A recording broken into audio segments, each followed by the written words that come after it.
Happy New Year's Eve, everybody. This is the last podcast of 2025. So I'm grateful for the year that I've had and everyone that's showed love and support. And I can't wait for 2026, aiming to reach new heights. And I'm working on some cool stuff that I can't wait to put out.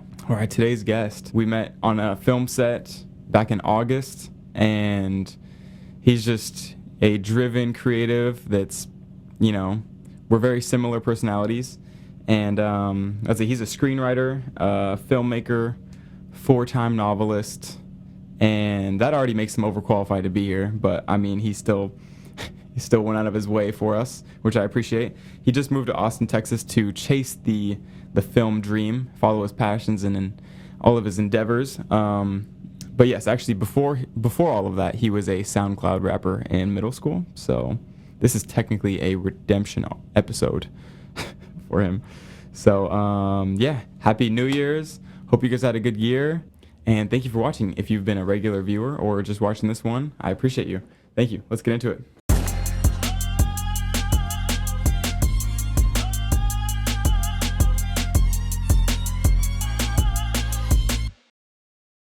Thank you for being here. Yeah, of course. Thank you for being here. Yes, sir. Mr. Eli Bruce. It's good to meet you. I think I haven't seen you since we first met. Yeah. On the set of, I think it was called Blackbird. It's a concept film.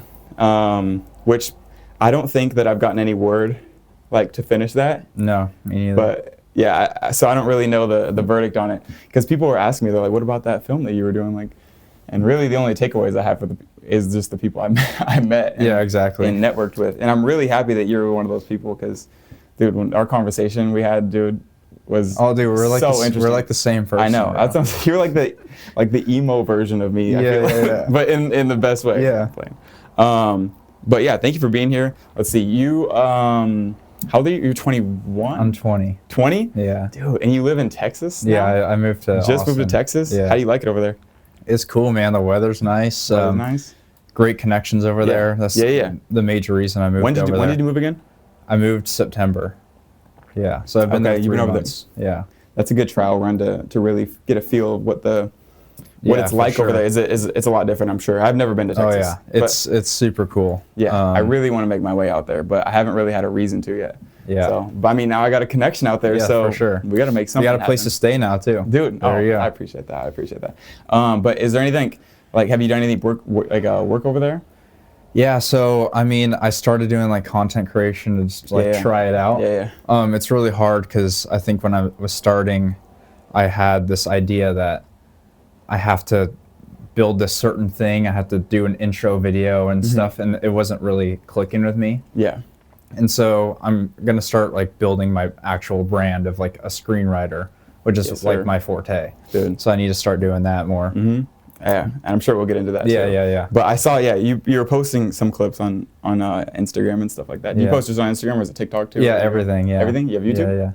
Yeah. I don't think I've seen your YouTube. No. I gotta get. I made a 20-minute YouTube video. Really? And that took me forever to edit, and that was it was fun though. You gotta link that. Yeah. I need to see it. Is it in the bio or on your Instagram? On my Instagram you'll see my my link tree. Okay. Yeah, Okay. Maybe I just haven't dug deep enough. Yeah. But I'm interested in that, because I like the videos that you, at least the ones you posted on Instagram, which is just a couple of those. But it looked like you put some work into it. Yeah. And I admire that for sure. Just because you're someone, you love what you do, you're passionate about it. Mm-hmm. So how long have you been wanting to be? Let's see, what would you classify as, an artist, screenwriter, director? I just say filmmaker in just a major sense, because I just directed my first short film, and so it's weird to be I'm a director. Mm-hmm. I just love film. I'm total film bro. Someone will mention something about film, I'm locked in. Anything else, I'm yes sir. It's a little harder to talk about. Yeah. And you like horror movies? Yeah. That was is that your my YouTube video is about horror movies. Okay. Because I watched 70 horror movies. I might have seen something on that. Yeah. Because you did you were doing this thing where you're reviewing it almost? Or just maybe, I saw an older one that you were was reviewing. a brief intake on what the YouTube video would be. Then I'll have to watch this. Because I spent all of October, I watched 70 horror movies. And I was just talking about the ones I was I watched 2 a day. Yeah. Almost 70. Yeah. Dude, that's insane. So you spend a lot of time watching those horror movies. What is your Hold on. I just want to get this out. What did you think of Five Nights at Freddy's 2? I haven't seen it. You haven't seen it? I haven't seen the first one. You haven't seen the first one? No, it's like why?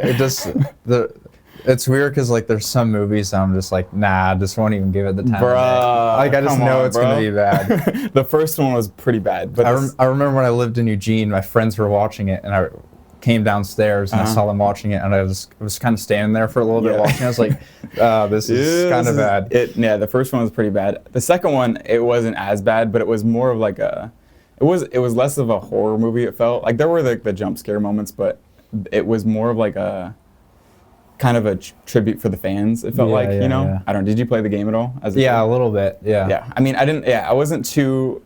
I kind of watched people play it on YouTube more than I played it myself. Mm-hmm.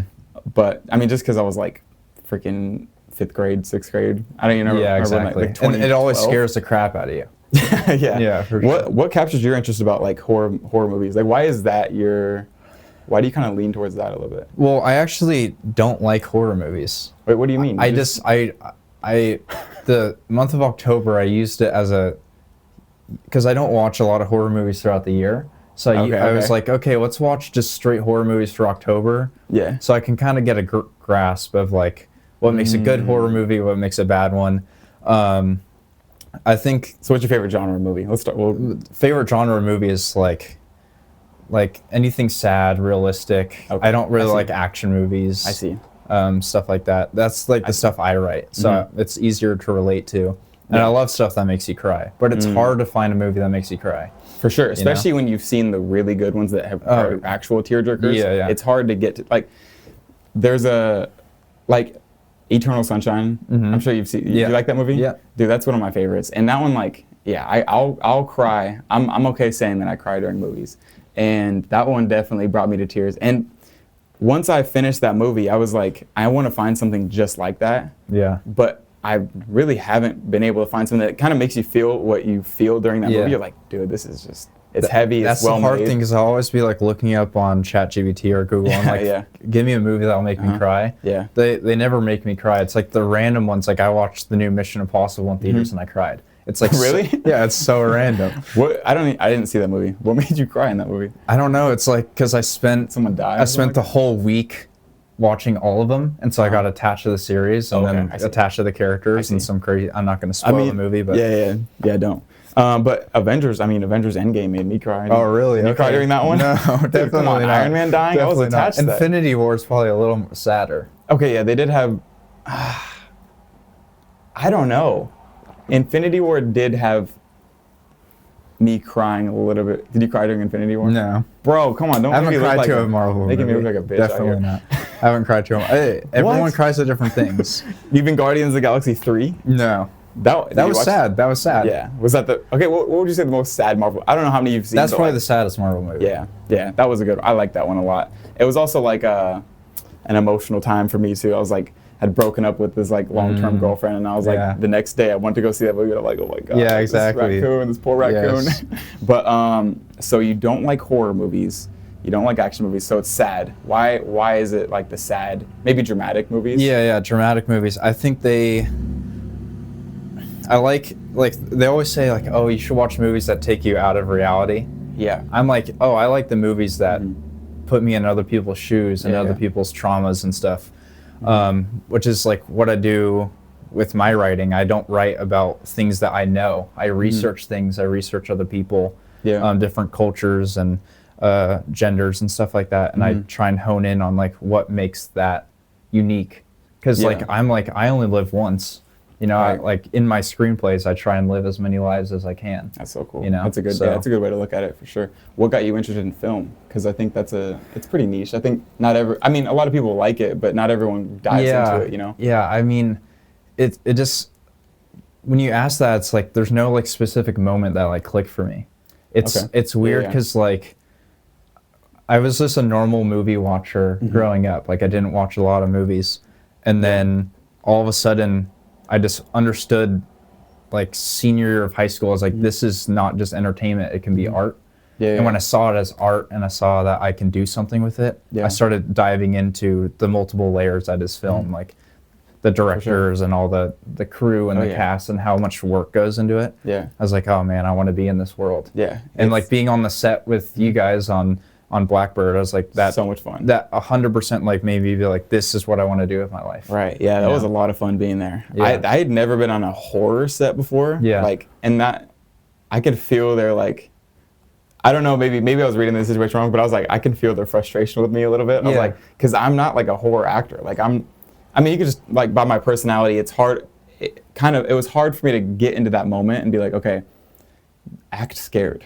And I don't know how I would really look, you know, when I act scared, because I don't want it to be cartoonish. Yeah. I wanted to try to be as real as I could, and for me that was like kind of more of a blank expression than anything. They're like, no, widen your eyes. And I'm like, I don't know how. Like, and I don't want to give you guys like a too much of an animated performance to where it's like, this looks ridiculous.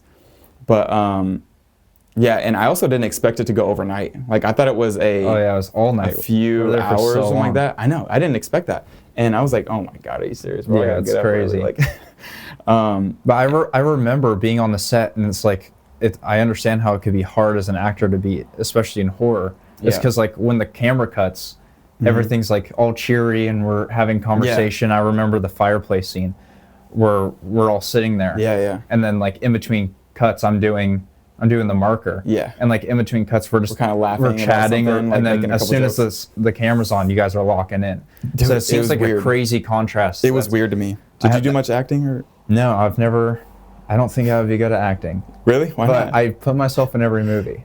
I feel like you would be a good actor. Like I feel like if you're as a filmmaker, you know. Yeah. I think it's like I think I would be a good actor in my own scripts. You know, because like I get attached to it. Yeah. Like I acted in my first short film. I don't know how that turned out yet because I haven't edited it. Oh, but I'm excited. When's the release for that one? Oh, I don't know. We have to film like another shot when I'm back in Austin and stuff like that. Oh, you're shooting that in Texas? Yeah, we shot it in Texas. Cool. That's so cool. Yeah. You working with cool people over there? Yeah, dude, they're so cool. Nice. There are a lot of influencers. Yeah. It's weird being friends with a bunch of influencers. I know. I saw some of your Instagram posts. Yeah, I'm like, what? I'm not in. So cool.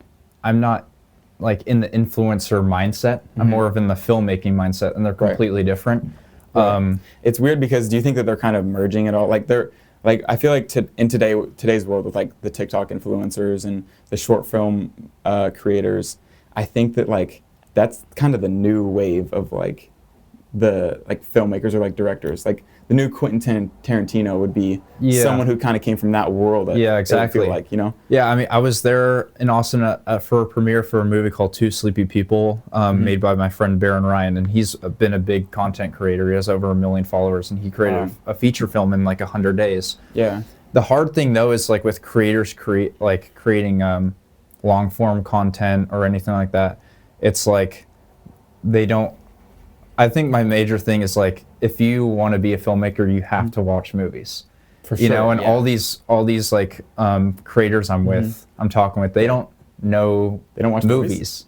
Like they'll watch like they know Interstellar and all the Christopher Nolan movies, but they're not watching silent films and 50 black and whites. And that's where the true work lies. Yeah. Like, you got to get into the nitty gritty of it, like, get in the weeds. Film, that's why I love film. It's like, it's a generation by generation thing. Everyone's influenced by certain things. You can't just be influenced by like what's happening now. Like those people are influenced by 90s and all the way back then. For sure. I can see that with like basketball too. Like exactly. Like, today's like LeBron's the GOAT, but LeBron wouldn't be LeBron without Kobe. Kobe wouldn't be Kobe without Jordan. Yeah. And so on. It just goes down through generations and people pick up on certain things. And that's with almost every industry it feels like. But movies especially, because there's a lot more that goes into making a movie than I even thought. When I was like a kid, I was like, I'd love to be an actor, right? That'd be so cool. I thought it'd be easy, but dude, it's a little glamorized. I think it's cool because like when you're watching a movie, it makes it look easy, you know, each shot. Yeah. And then you're like, man, that probably took all day. Like knowing that there's like tons, like hundreds of takes for one scene. Yeah. On a lot of movies. I mean, sometimes you get it in a couple takes, but a lot of the time, especially with those good movies, like I was watching this thing on did you ever see The Social Network? Yeah. Like that first scene, they filmed at like 150 70 times. I could be wrong about that, but it was David Fincher is like known to just it was take after take, ridiculous amount of times, and I was like, oh my god, I could only imagine, because it was nighttime too. Dude, they were probably up all night, just back to back to back, and just putting myself in the shoes of being there, because I've been in a few like short films that were overnights, and every single time it's been like, dude, it's so difficult. Overnight shoots are some of the hardest things, because I'm not like, I need like a solid 8 hours of sleep. Yeah. And in order just to function properly, like right now, I'm not off too many. I'm like 6 hours right now, and I'm like, I can feel myself really foggy. But once I start, going to the overnight, it's like I can't. I start disassociating. Yeah. And I'm like, it gets harder to kind of when it's like, all right, action. It's like it's harder for me to kind of ground myself in the moment that I need to be in. Yeah. But I think that could be, like you're saying, like if it was my own movie, I'm sure it could be a little bit easier, because I know what I want out of myself. Yeah, exactly. Versus what you're trying to do for somebody else. Like, they want something out of you, and so it's harder for me to put myself there, rather than if it was, let's say, your film or something like that, and you're in it. It'd be easier for you to get what you want out of yourself. Exactly. I think that would also help me when I start directing my own movies, is like when I'm working with actors, being like, this is how I would do it. So it makes it easier for me to connect with another, because I've read like my first script, there's a long monologue that lasts like 5 pages. And it's like really sad. It's a conversation between two brothers, and one of them's dead. And he's talking to his dead brother on the couch. And when I read that scene, every time I start crying. And I'm like, oh, this is like, if I'm not a good actor and I'm feeling this, like someone who can actually act is going to do amazing in this. Oh, for sure. So I'm super excited for that. Are you, so when you're making short films and stuff like that, do you have anyone in mind for the actors, or do you really just give it up to how does that work, I guess? So you're writing the characters. Do you ever have someone in particular in mind around you, or you're like, oh, this guy would do this? So for my actual my feature length films, every script is different in every category, outline, whatever it is. Yeah. With my first script, I wrote it down, and then I have like a document where I have like who I see playing it. Like it's I don't know, I don't remember his name. It's like the guy from The Summer I Turned Pretty. Like would be perfect for my main character. McKenna Grace, I want to play for McKenna Grace is in Five Nights at Freddy's, I think.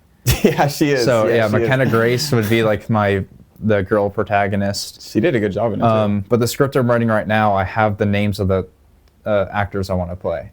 So like Dakota Johnson's character's name is Dakota. Okay. So stuff like that. I see. That's good. Yeah, it helps me visualize too. Do you do that with the short films too? Like the ones that you're probably gonna make, in the shorter, what is it, short term? Probably not, because like I don't expect to get anyone.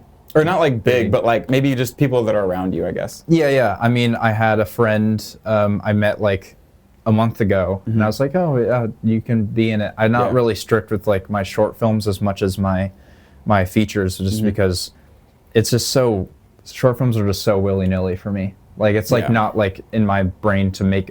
I think a short film is harder to make than a feature film. Really? Like genuinely. Why? Because it's like my mind works in like a longer scope, where I'm like a long character arc. Yeah, you have the full arc. Big action beats or something like that. Yeah, and when it's a short film, you need to be able to try to encapsulate. I need to convey a message really quickly. Yeah, and it's really hard. I see exactly. It's so hard. So it's less of like the tedious get to this location, film for this many hours, and like do that over 3 months. Yeah. Because the actual work itself is not hard, is what you're saying. Yeah. Like it's actually just trying to condense the writing, and the writing is the hard part. For sure. Yeah. Are you much of a writer outside of like writing your scripts and stuff? Yeah, I wrote 4 novels before I graduated high school. Oh yeah, I remember you saying something about that. And then I was a singer-songwriter in like middle school, and that completely like I had a song on Spotify. It was just it just got blew out of the water. I realized after I released the song on Spotify, I was like, man, I suck. So it's like that's when I transitioned to writing novels. Well, that's the thing is like a lot of people, I think, I don't know about other generations, but I know in our generation, there's a lot of people that are afraid to fail. or that they kind of don't want to fail. Yeah. But the thing is, like, you kind of need to try things if you want to find out what you want to do. Exactly. And and failure isn't failure until you're like giving up on that thing. Yeah. And it's even at that point, it's still not a bad thing. Yeah. Like, as long as it's for the right reasons. Like, so you're saying that, oh, I'm not a good singer, songwriter, or whatever. Like, you still tried and put it out there. And then you're stopping for assuming I'm assuming it's the right reasons. Yeah, yeah. But I also haven't heard the music, so like I can't be. You don't want to hear it. I kind of do. But is it still up? No, I took it down. Oh, it was after brutal. How long? It was up for maybe a year and a half or something like that. Okay, so it's up for a while. Yeah, I had like a couple thousand streams or something. Is anything really off the internet though? I could probably. You could probably find it. You could probably do like a deep dive, honestly. Yeah, we could make that. Yeah. And I'll put it up. No, I'm playing. No. So you're not gonna make music anymore. What about scoring for movies? Oh, dude, this is my favorite thing to do. So every time before I even write a script, I can't start on page 1 before I have a playlist. I have an exact playlist of every single scene has a song. That's so and cool. So when I'm going through writing, let's say I'm writing like a scene in the middle, I'll just play that song over and over, and it gets me in the vibe. Yeah. And I can understand the atmosphere, For sure. whether it just be like the vibe of the scene or that song's actually going to be in that scene. Like, for example, this movie I'm writing right now it's a really brutal write right now. It's already going to be 4 hours long on the first draft, which is not good at all. I need it. The editing's going to be insane. I mean, you kind of have to, like, I think I was watching a podcast with, I think it might have been Tarantino, and he's talking about when he writes his movies, he just writes everything he wants to write, and then afterwards he'll go back and the writing is editing, honestly. Yeah. I'll write a script in like a month, and then it'll take me a year to edit. Jeez. I go through like 5 or 6 drafts, probably. Do you ever, like, halfway through just want to give up on it? Like, I've given up on plenty of scripts. I think that's mostly just because halfway through I know it's not gonna be something I want to make. It's like getting that tick out of my brain. It's like it's a good idea, and then it's like you're writing it down. It's like, man, I'm really not feeling this, and I'm okay with letting it go. Yeah. You know, I'll save it on the back burner maybe for later. I don't backspace the whole thing. Right. But yeah, that's probably smarter. Yeah, exactly. There's always projects you can go back to. Yeah. Wait, I'm gonna close this window real quick. There's a lot of cars out there. Just don't want to mess up the audio.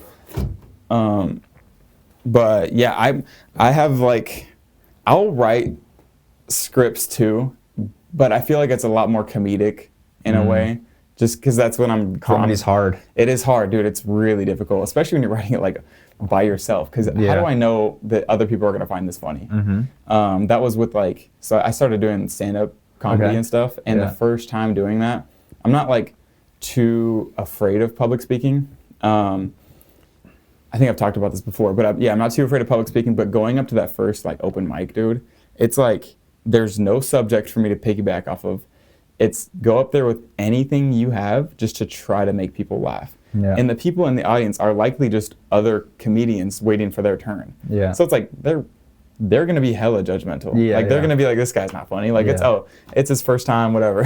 But so I can only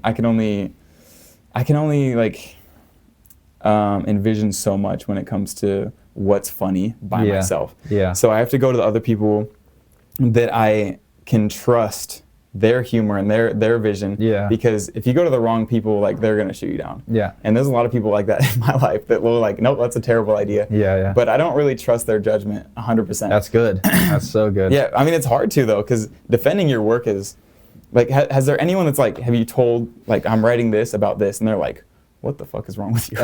Literally everyone. Really? My parents, all my close friends. It's just because my scripts are just like, they're either like very inappropriate. They're very out there. Because I just have crazy ideas, and they're like really like messed up stories. Yeah. And so, like, my second script in particular, my mom was like, "Why are you writing this? Like, you shouldn't be." Like, she wants me to quit. Yeah. And I just don't listen to that because I'm like, this is my script. And then I ended up, when I finished it, I gave it to both my parents, and they're like, oh, we get it. It's a good script. We understand why you wrote it. So all that negativity went out the window, that they're leading me to. Interesting. And it almost drives me too. Oh, it's like, sure. oh, this is why For sure. my biggest goal in life is to premiere a movie, and I'm gonna sit out in the lobby or something, and I'm gonna count how many people walk out, and I'm gonna be like really happy. The higher the number, the better I am. That. Yeah. I want people to walk out of the theater, not because it's boring or bad, but because it's like affecting them so much that they can't handle. Yeah, they can't handle. They're like, oh my god, I can't handle this emotion right now. Exactly. This is insane. Yeah. So, and that's a crazy goal. Yeah. I really wanted to, there was one script you were talking about. I don't want to go into it if you don't. No, it's totally fine. It was like, what was it? A trans? Yeah, that's my second one. This is the one you're talking about. Yeah, this is my parents didn't like. Yeah, I'm from a Christian like upbringing, and I'm Christian myself. Yeah. And so like me tackling a transgender movie was like really. I'm sure. And it's also really hard because, I'm a straight white male, so it's weird writing a movie about a trans immigrant from Turkey. Oh, it was an immigrant. I didn't even know. Maybe that went over my head. He's an immigrant, so it's like really hard. But I did so much research. I interviewed trans people, and I just love the process of learning that culture, and it really opened my mind. Like before, I was like very anti, or just like I didn't understand, and now I totally understand, and I sympathize with those people. And so it just ended up being a good arc, not just for the story, but for myself. It was like cool understanding to, like, other people's perspectives and what they what they have on their minds and what they feel. Is that looking like? How's that looking right now? Have you gone back and edited that? Like, what's the progress? It's copyrighted. It's completely finished and done. So I'm gonna submit it to the Oscars screenwriting program this year. Are you looking to start filming? Like, what's your goal with like the timeline on filming? I would want to film my first film first, just because it's more indie and smaller budget. This one's kind of a bigger budget. Yeah.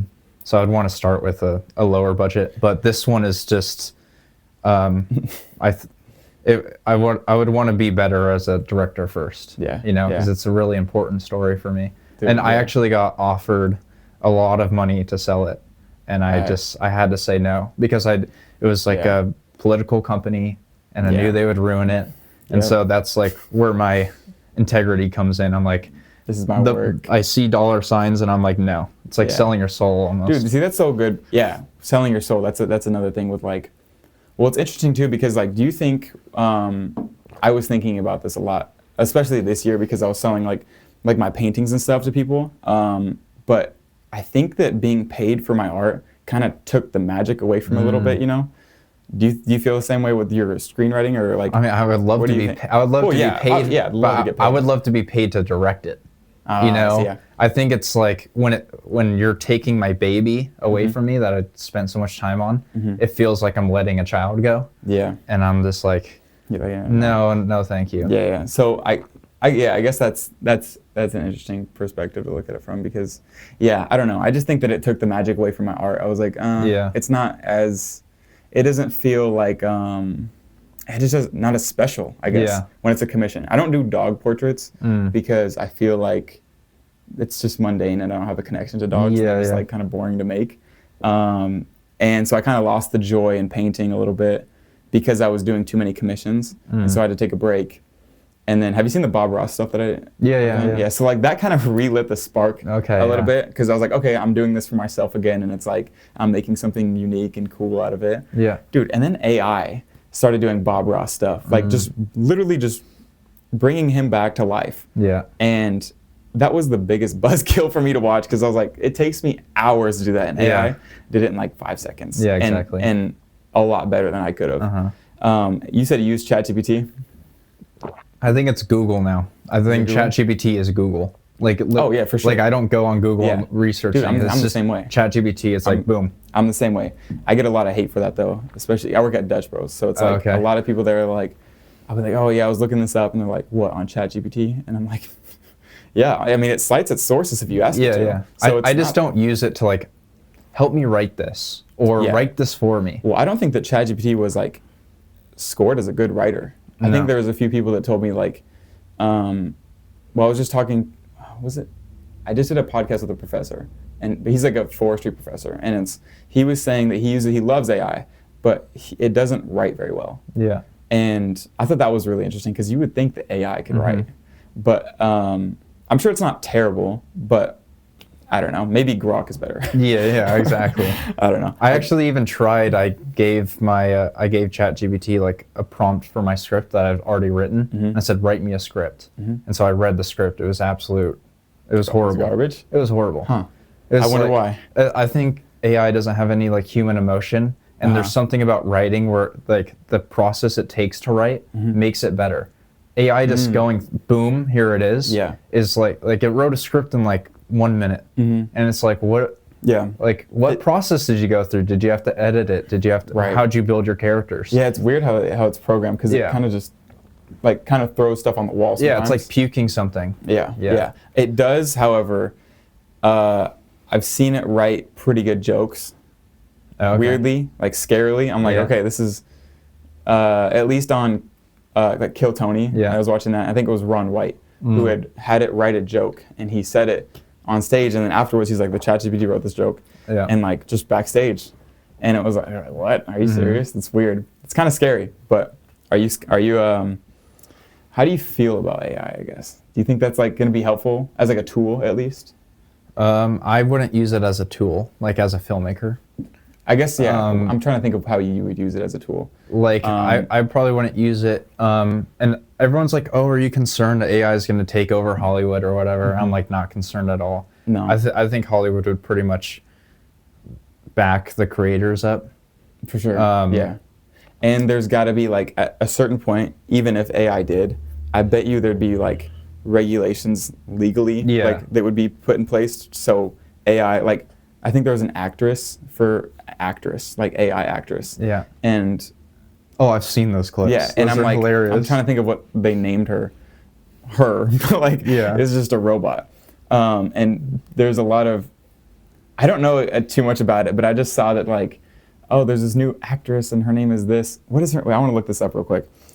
Because it's actually hilarious because like they're doing like a tape recording, like audition.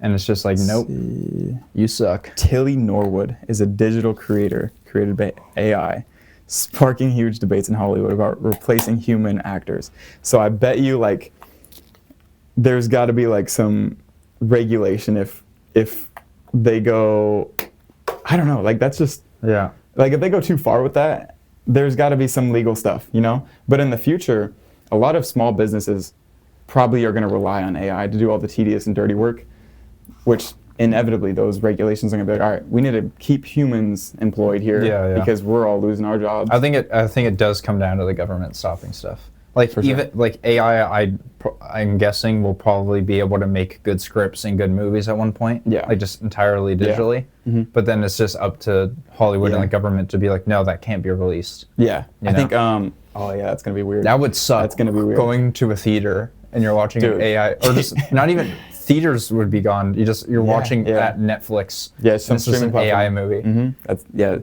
think Disney was talking about doing that, and it's weird because like I feel the cool part about art is the things that you do wrong. Like there was a Beatles song that they had something going on in the background of one of the stem tracks. He's like trying to record vocals and like messed up, but it made the cut. Yeah. And so like I think the flaws are what make it good, because it kind of sets that bar, you know what I mean? So in movies, it's like, okay, if it's gonna be a perfect movie, like what does that even mean or look like? You know, it's like,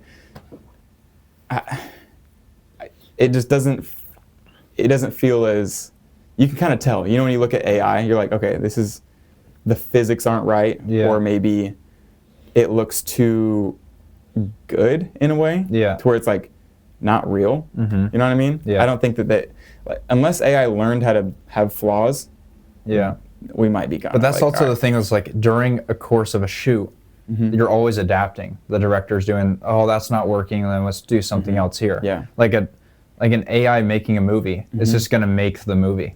It's not gonna have any step backs. Yeah, it's not gonna. It's not gonna be like, oh, the actor's not doing what I want. Maybe come over from here instead of from over here.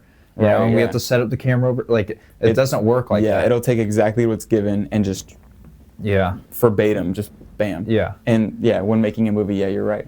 I want to know what your top 5 movies are. Okay, so my top 5 movies. I know you have a list. Yeah, I have a list. If you have Letterboxd, follow me at Critic with 2 C's at the beginning. All right.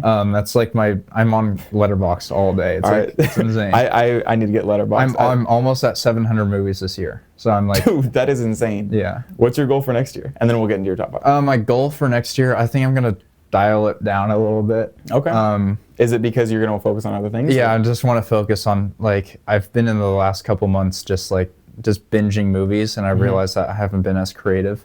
Okay. So it's just I just want to find that perfect balance. Yeah. For sure. Yeah, my top 5 movies. My number 5 is Old Boy, which is a South Korean thriller movie.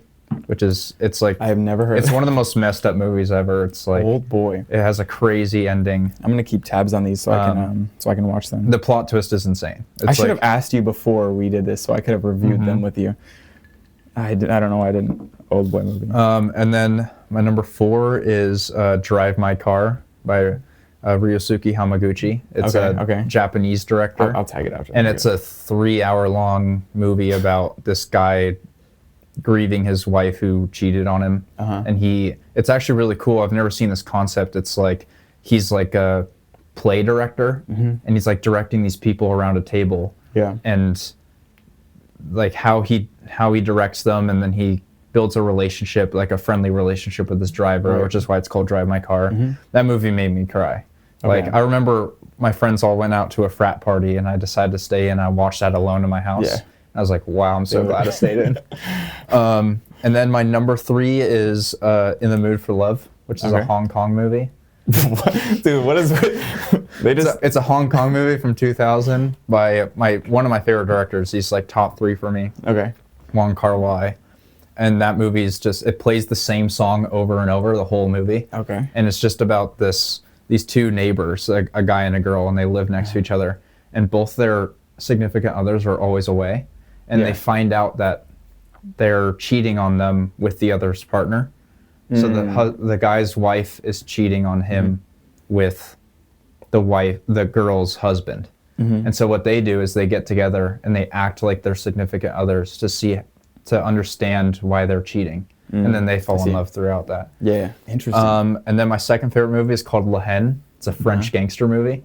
And it's black and white, but it's from the 90s. And it's like, I think, like, people are like, they throw perfect movie around a lot. Yeah. I think it's the most perfect made movie. Like, it's not like my favorite, but it's like just perfect. Like, you watch it. In terms of like filmmaking, acting, the story, the ending, the themes that it has going on. They have a cool Bob Marley song happening at the opening credits, and it just shows all this police brutality. Is it visually appealing too? Oh, it's good cinematography. It's the best. They have all these like split diopter shots, if you know what that is. Yeah.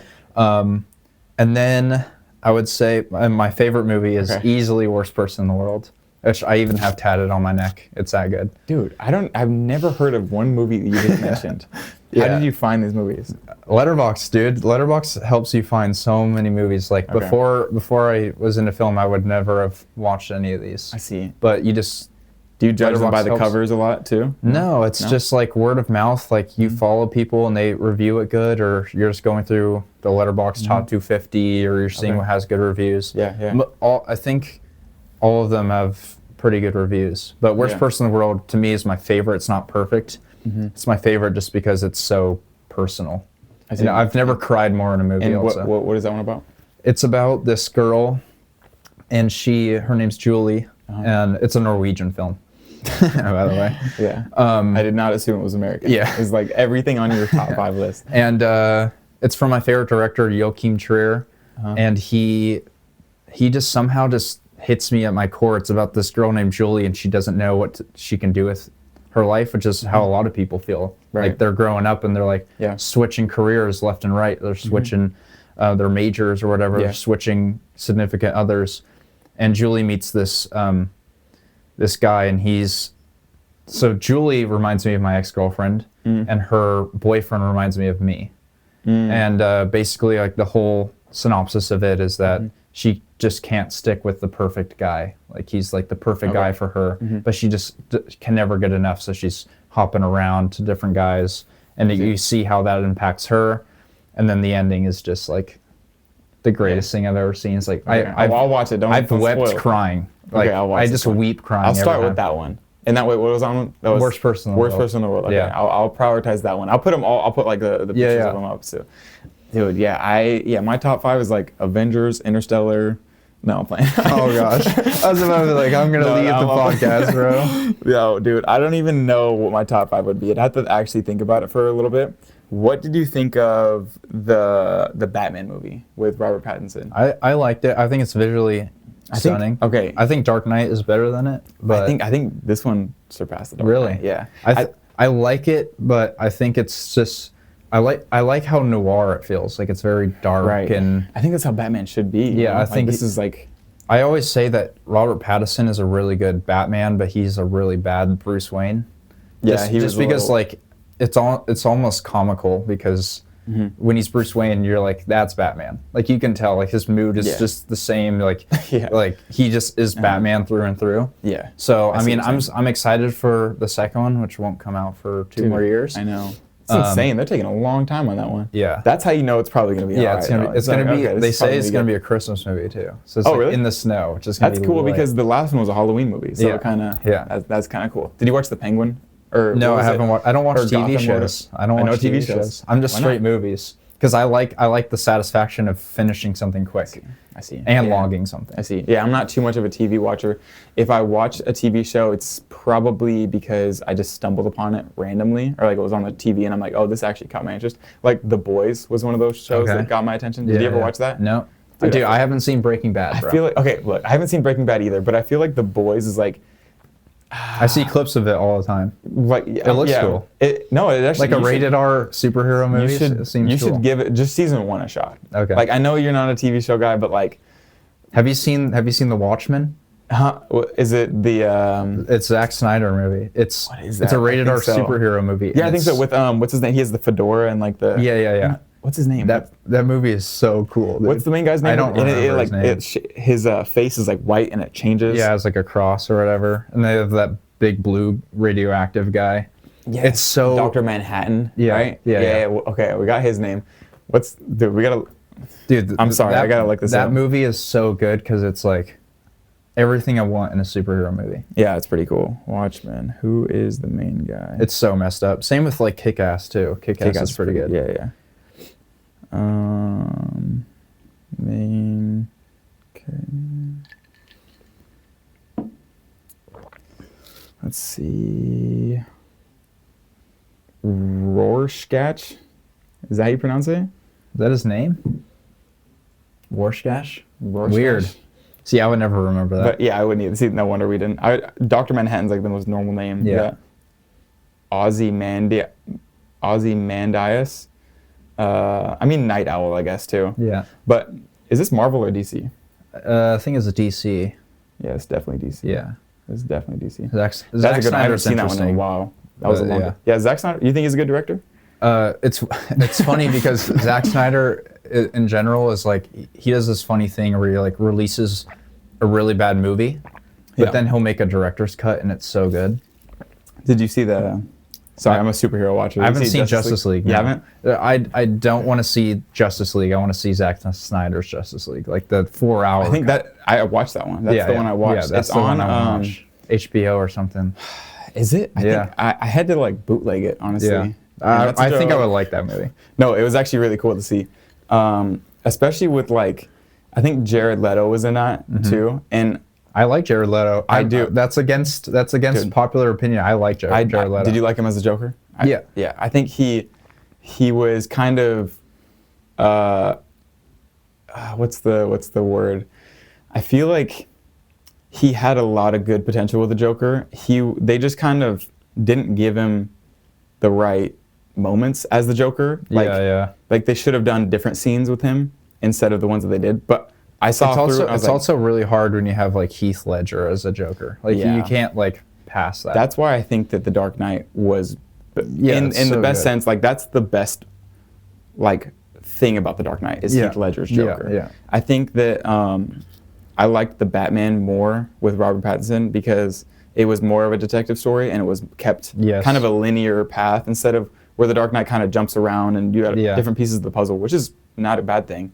The Batman doesn't feel like an action flick. No, it feels more like it's really like Seven. Yeah, it feels like David Fincher's Seven a lot. Yeah, it's kind of it's more of a like focusing on the micro and like the intimate moments that are going on. There's no macro until the end. And you don't even expect it at the end. You're like, oh my god, like finally you get like an aerial shot of the bombs going off in Gotham. You're like, that's the most action you have.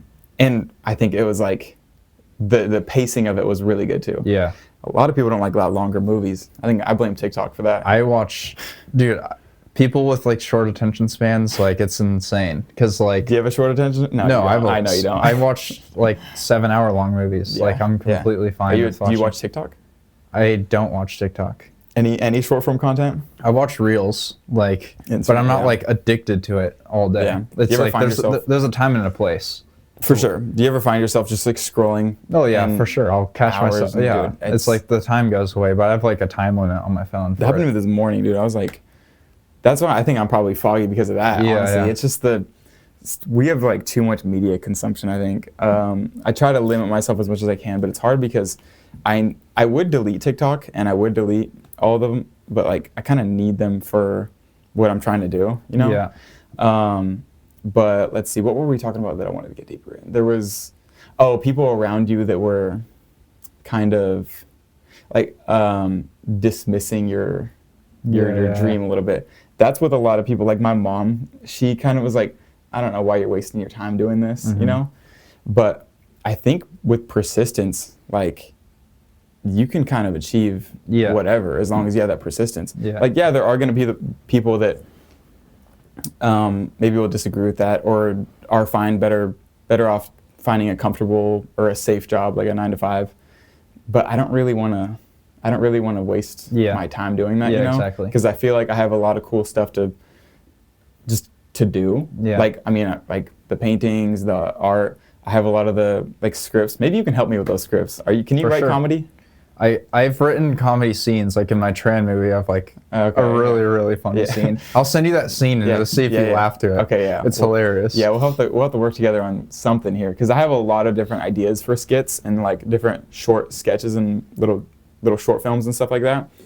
But like there's one. Wait, did I tell you about the one that was? It's called It's like kind of a spinoff of Inception. It's just Incestion. I didn't tell you about that. I'll tell you about it later. I don't want to give away too many details because I don't want anyone stealing it. But I'll tell you about that one later. You could probably do good with that because it kind of goes hand in hand with like maybe your absurdity and like pulling from like what the fuck. Yeah. And then we can add the layers of comedy to it after. Yeah. But I am pretty good at like defending myself at this point on what I want to do. Just because I'm so used to people around me, like, I don't know, like, why the hell you're wasting your time on this? But now, with at least my mom and my family, like, they're pretty content. They're like, all right, he's just doing his thing. It's now the people around me, like my friends and stuff, they're like, I mean, they are supportive. Yeah. I'm not saying I have a bad life because no one supports me. But, I don't know. It's good for the fuel, and it drives me.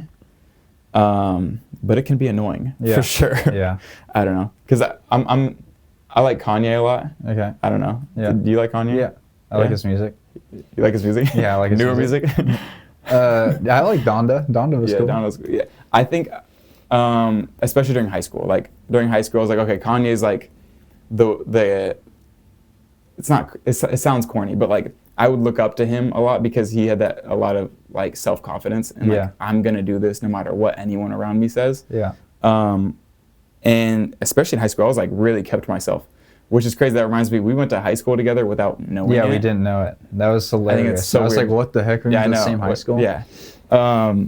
And I'm trying to think of like compared to now, I was a very different person in high school. I had bleached my hair at one point. I've bleached my hair too. Really? Yeah, I've bleached buzz cut. Oh my gosh. Yeah. And then I had frosted tips and it grew out. Dude, yeah, me too. I was cutting the sides too to make the sides like kind of fade into the. I was trying, but I was telling people that I had lost a bet. Like that's how bad it was. I was like, oh, they're like, why'd you do that? I was like, I lost a bet. Yeah. But it just looked bad. Yeah. I'm sure it was probably cool on you, But did you have the neck tats? You didn't have the neck tats at the time, did you? No, I had like the side of my necks in high school. No one really noticed. That was like towards the end of my senior year.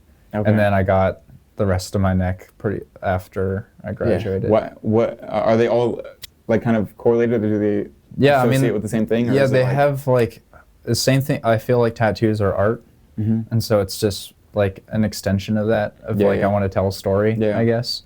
Yeah, they all relate to each other. Yeah. Yeah. I see. And it from the movie, right?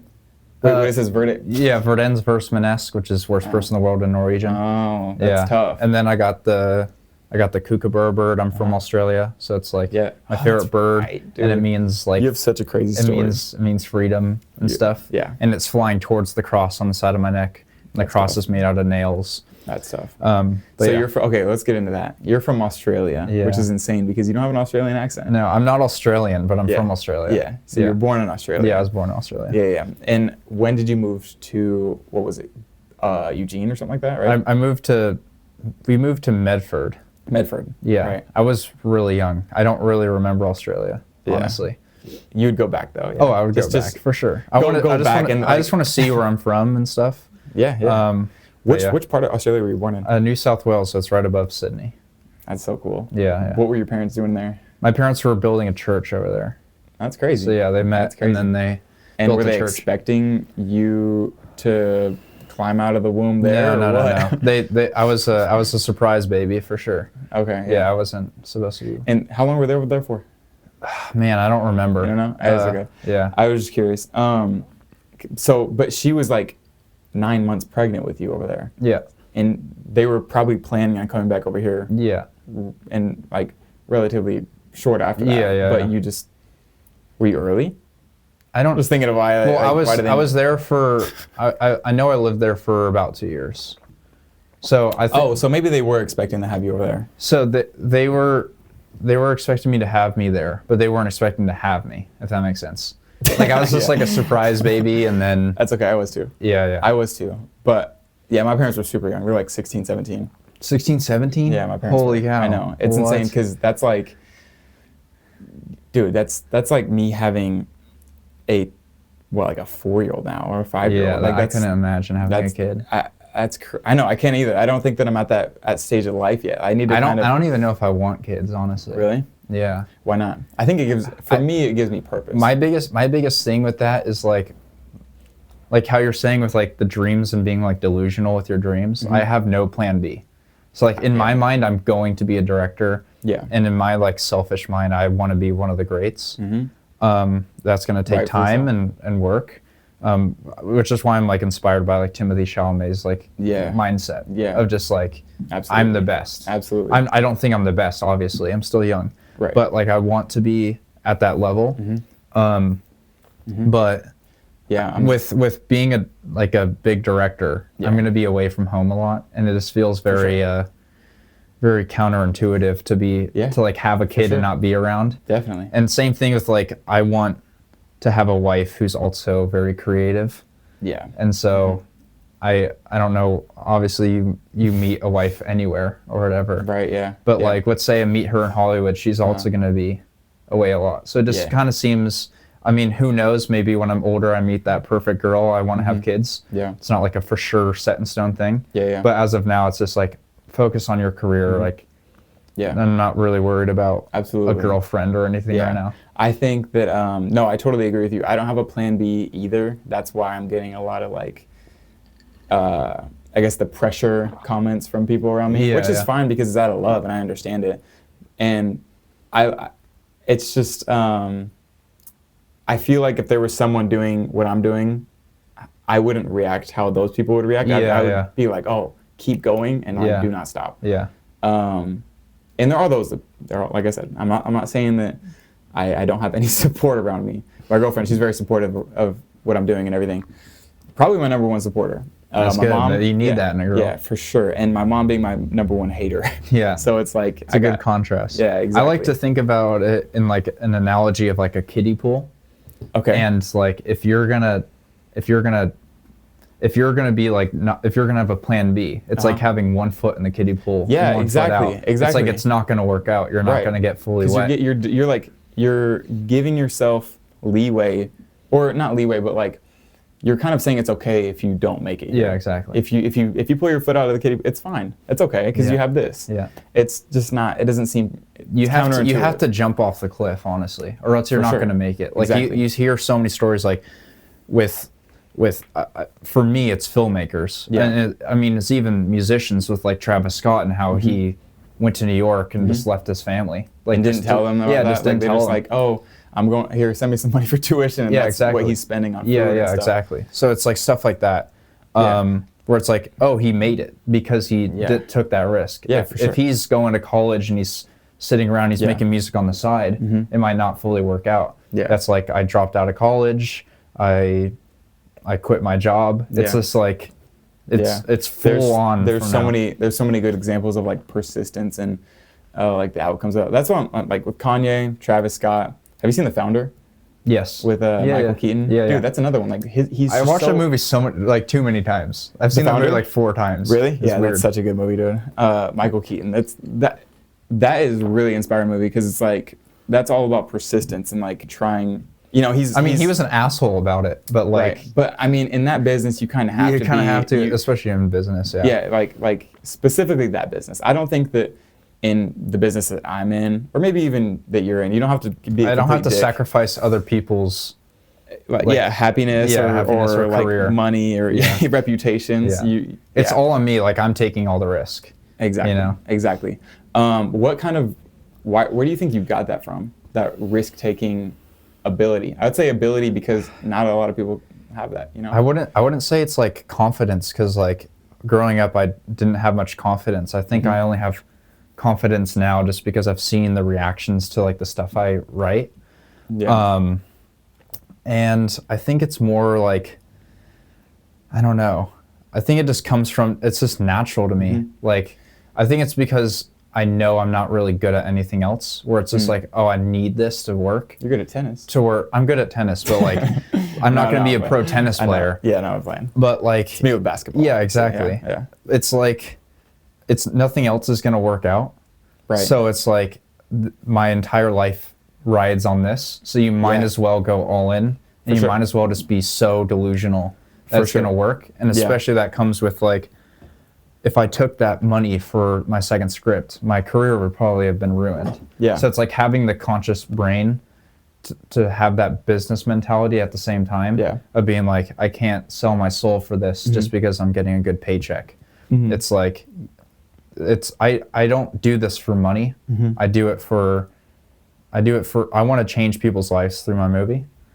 And so that's more of what it is. Do you know in what way, like how you want to change their lives? You know what I mean? Honestly, like, because like I know how it changes my life. Everyone is different, so they might view my movie. You just want to make them feel something. Yeah, I want like my biggest thing is like I want people to understand life better in a way. Like my first script is all about mental health and suicide prevention. I dealt with that a lot when I was younger, and it's still like it's always a constant battle. Depression is a real thing, especially with men. It's like not talked about enough.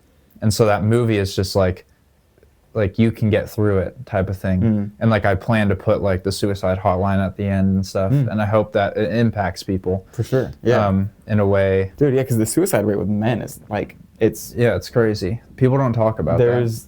For sure. There's a lot of crazy numbers that I'd see. It's like, there's like more men committed suicide this year than have died in like World War I or something. Like it's like a crazy number. You're like, what? Are you serious? Like, why isn't this being? I think especially with like that first movie, he commits suicide because of a high school relationship, right? And when you look at it from a bird's eye view, that's such a dumb reason. But it's also real to that person. Yeah. Right? It's valid in his mind. Yeah. Because like that's the love of his life and he lost her. Right? So it's like there's more life after high school. There's more life after a breakup. Yeah. Right? It might hurt in the moment, doesn't mean you have to go like kill yourself or ruin your life because of it. Because it also impacts people around you. Like you might I like what Robin Williams said, even though he did kill himself. He said He said, it's a permanent solution to a temporary problem. And it's like, I love that because it's like, it's so true. Yeah, and you can tell that he's thought about it a lot because of that. It's like sayings like that. It's unfortunate because like I feel like I know people in my life that they're very wise, but they don't practice what they preach. Yeah. And that's like there's just like kind of it's a gap. Yeah. For some reason. And I can fall into that too because I'm like, oh, I hate TikTok and I hate short form content, but then I go on doom scroll or whatever, you know what I mean? Yeah, it's like not, like you said, not practicing what you preach. And I feel like I have that gap too, but I fill that gap with scripts I write because it's also teaching me a lesson. Right. Yeah. Because like when I'm writing, like sometimes my characters will say something, I'm like, wow, that person said that. Like it's almost like I'm not writing it. It's so weird. Like my characters have their own life. You just understand because you're in the problem. You understand it so well, so you can like articulate it a lot better than someone who would practice against the issue at hand. But yeah, what a dark hole we just went down. I know. Yeah. Anyway, so let's go tennis. How's the tennis life treating you? Have you been playing recently? No, I haven't been playing. I didn't bring my my racket or anything to Austin. But I mean, take it back. Yeah, I mean, take it back with me. But I think I miss tennis a lot. But I think it's just a for fun thing at this point. Yeah. Like when I was in high school, I was totally into it, and like now I don't watch as much tennis as I used to. Yeah, stuff. with basketball with me, like I the only reason I didn't play in high school was because I didn't have the confidence to do it. Like I was like I didn't feel that I was going to be good enough, or maybe the people, like I didn't really get along with everyone in there, so I wish I had, but at the same time, like I don't really want to regret anything, because that's a dangerous rabbit hole to go down. Is once you start regretting things, it's, I don't know, I just don't think that's productive to think like that. Do you regret anything? Gotta ask before I proceed. No, I think I did regret things, but now that I'm a little bit older, away from those things that I do regret, it's like, without those things, I wouldn't be where I am today. For sure. So exactly. it's more like now live your life to not be regretful of something you're about to do now. Like, I don't know. Yeah, use the lesson that you would regret in the future. So exactly. So you don't make the same mistake twice. Yeah. Do you have any? Let's see. This is probably going to come out like close to the new year, if not in the new year. So, do you have any? Are you a resolutions type of person? I feel like you're not. It's weird because like they never work. So it's more of like for you. Or are you saying in general? In general, yeah. I feel like it's. I feel like I more have like a broader goal, and I also try and make my like New Year's resolutions like so simple where that's like almost impossible. Yeah. So like for example, it's like finishing one script. Like that's so doable. Like you know, it's not like write 3 movies and direct something. Like it's not unrealistic. Like it might happen, but like I'm just gonna be let down by the end of it. So I don't want to start my year off with like super high expectations. I just want to live like day by day and figure stuff out.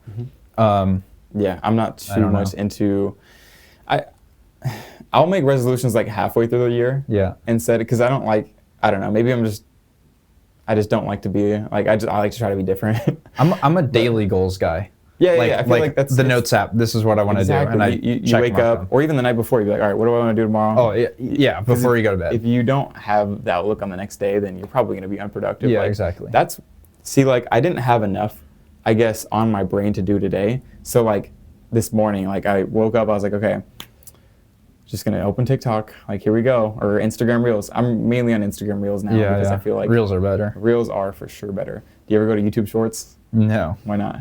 I don't know. My Instagram algorithm is just actually good. So like because like my Instagram algorithm actually helps me write. Like it's a lot of like inspiration stuff. I see. Mine's like it's not like brain rot or anything. I'm not a brain rot guy. Yeah, mine can be brain rot and like racist sometimes, and I'm like but it's just because it's funny. My brother gives me the brain rot. He'll send me the brain rot. I see. That's my brain.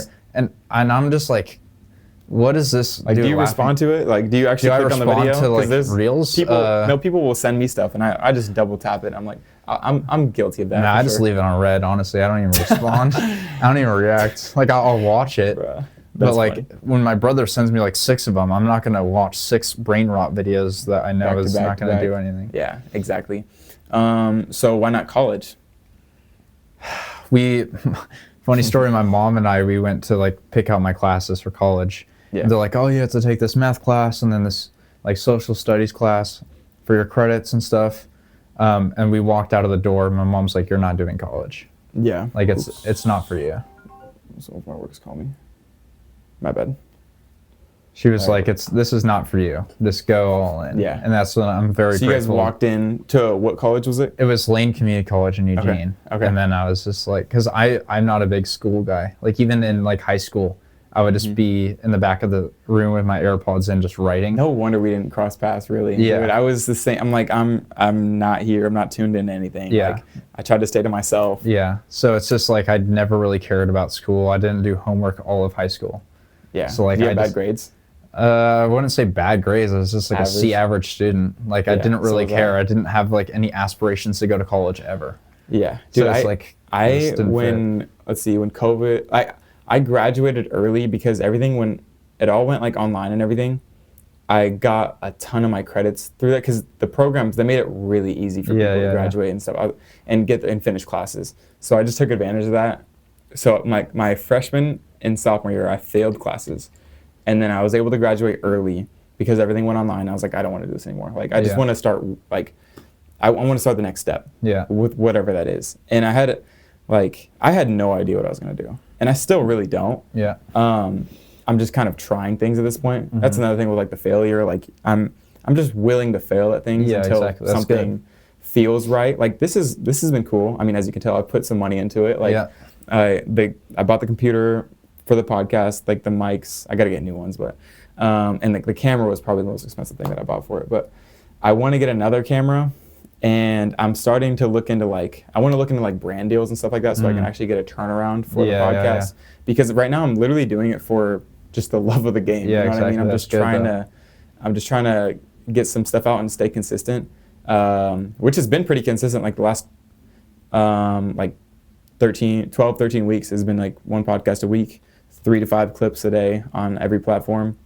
And so I'm using like AI. This is where AI comes in handy. So I get all the data from my TikTok and analytics and YouTube Shorts and YouTube, they makes a spreadsheet for me, and I'll take that file and I'll put it into like ChatGPT, and I'll be like, what's working and what's not, you know, and it's helping me with that arc a lot faster. So in this case, for me, as like AI would be a useful tool for me because I need to kind of find that curve, you know. And I'm finding it a lot faster, I believe, than I would if I didn't have AI. Yeah. Because there's not really anyone around me that's doing this, so I can't ask them questions, you know. Yeah. Which is why it's really good that you have people in like Austin, in Texas, that you're doing this with, because I don't really know anyone else who is like, I guess, content creating other than my girlfriend. She does that, and she's making decent money off of it. But it's not really, it's just kind of random TikTok ads and stuff like that. Yeah. But she's offered to help me out with trying to get it for the podcast so I can actually get a reward around it. I think it's a delayed gratification thing. Yeah. I realize that if you chase instant gratification, you're probably going to do a little bit worse in life. I would have quit all this by now if I was expecting to make it already. I'm 20 years old, and like we're both super young, so we can't expect it to. Yeah, for sure. You have to be willing to fail now and work now for the reward later. Whenever, even though it's not guaranteed. Yeah. I'm like, that's kind of the number one hater argument is like, oh, it's not even guaranteed. Like, why are you doing that? Yeah. Because as long as you see that goal. You know, you never lose sight of that goal. Yeah, no, for sure. No, I'm not.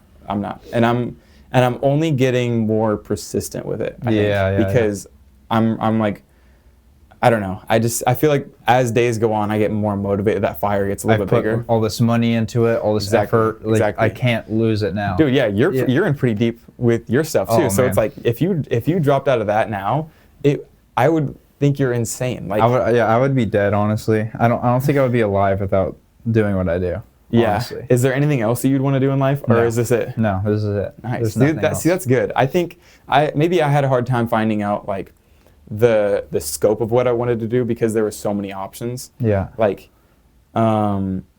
there's, I think, too many options that can be a bad thing. Yeah. Because it's like when you go to the store, there's like, if there's like 200 bottles of shampoo on one aisle, like, imagine having to go through and make sure everything is like, okay, that's not the right one, that's not the right one. I would rather have like 20 bottles of options. You know what I mean? Yeah, like, exactly. I don't know, I think it's just less miserable to try to find something to aim at. Also the confidence thing, which, I mean, I admire that a lot about you. So no college, you're just winging it, dude. Yeah, going to Austin. Why did you go to Austin? Why not LA? Why not Hollywood? LA is, first of all, really expensive. Yeah. It's also like really dirty.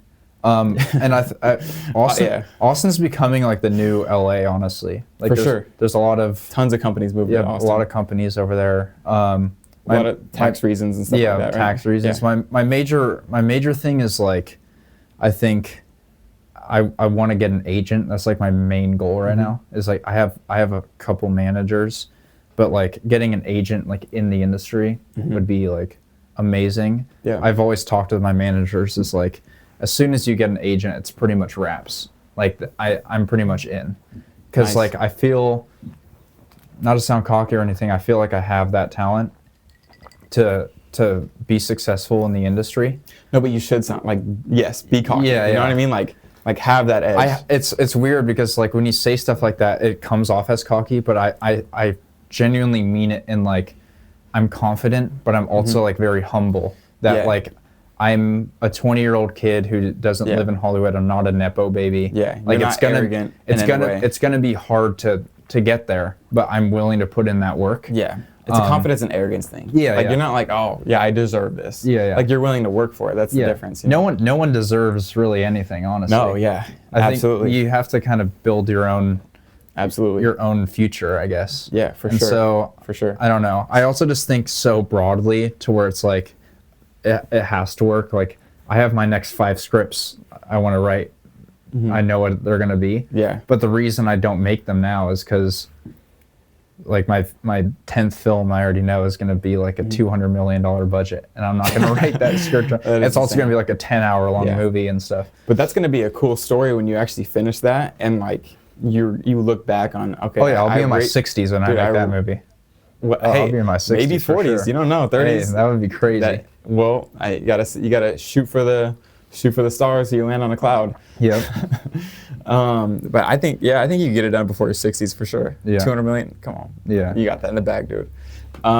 Where do you get inspiration from when writing your scripts? Man, I know that's kind of a broad. I think it's hard because it's like the easy answer is like movies, but it's really not.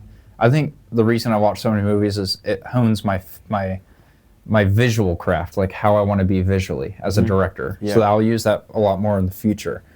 I think like the actual scripts, it's honestly just like a gift. Like I don't know where these ideas come from. They just randomly happen, and they just happen to be. And I know what's a good idea when I pitch it to someone before I've even written it. Right. It's like this is what the movie's about. They're like, I see their reaction. It's either like, oh, that's weird, and I'm like, oh, I'll write that. Yeah. Like you think it's weird, I'll write that. Yeah. I also just like to be very provocative. Yeah. In like what I make.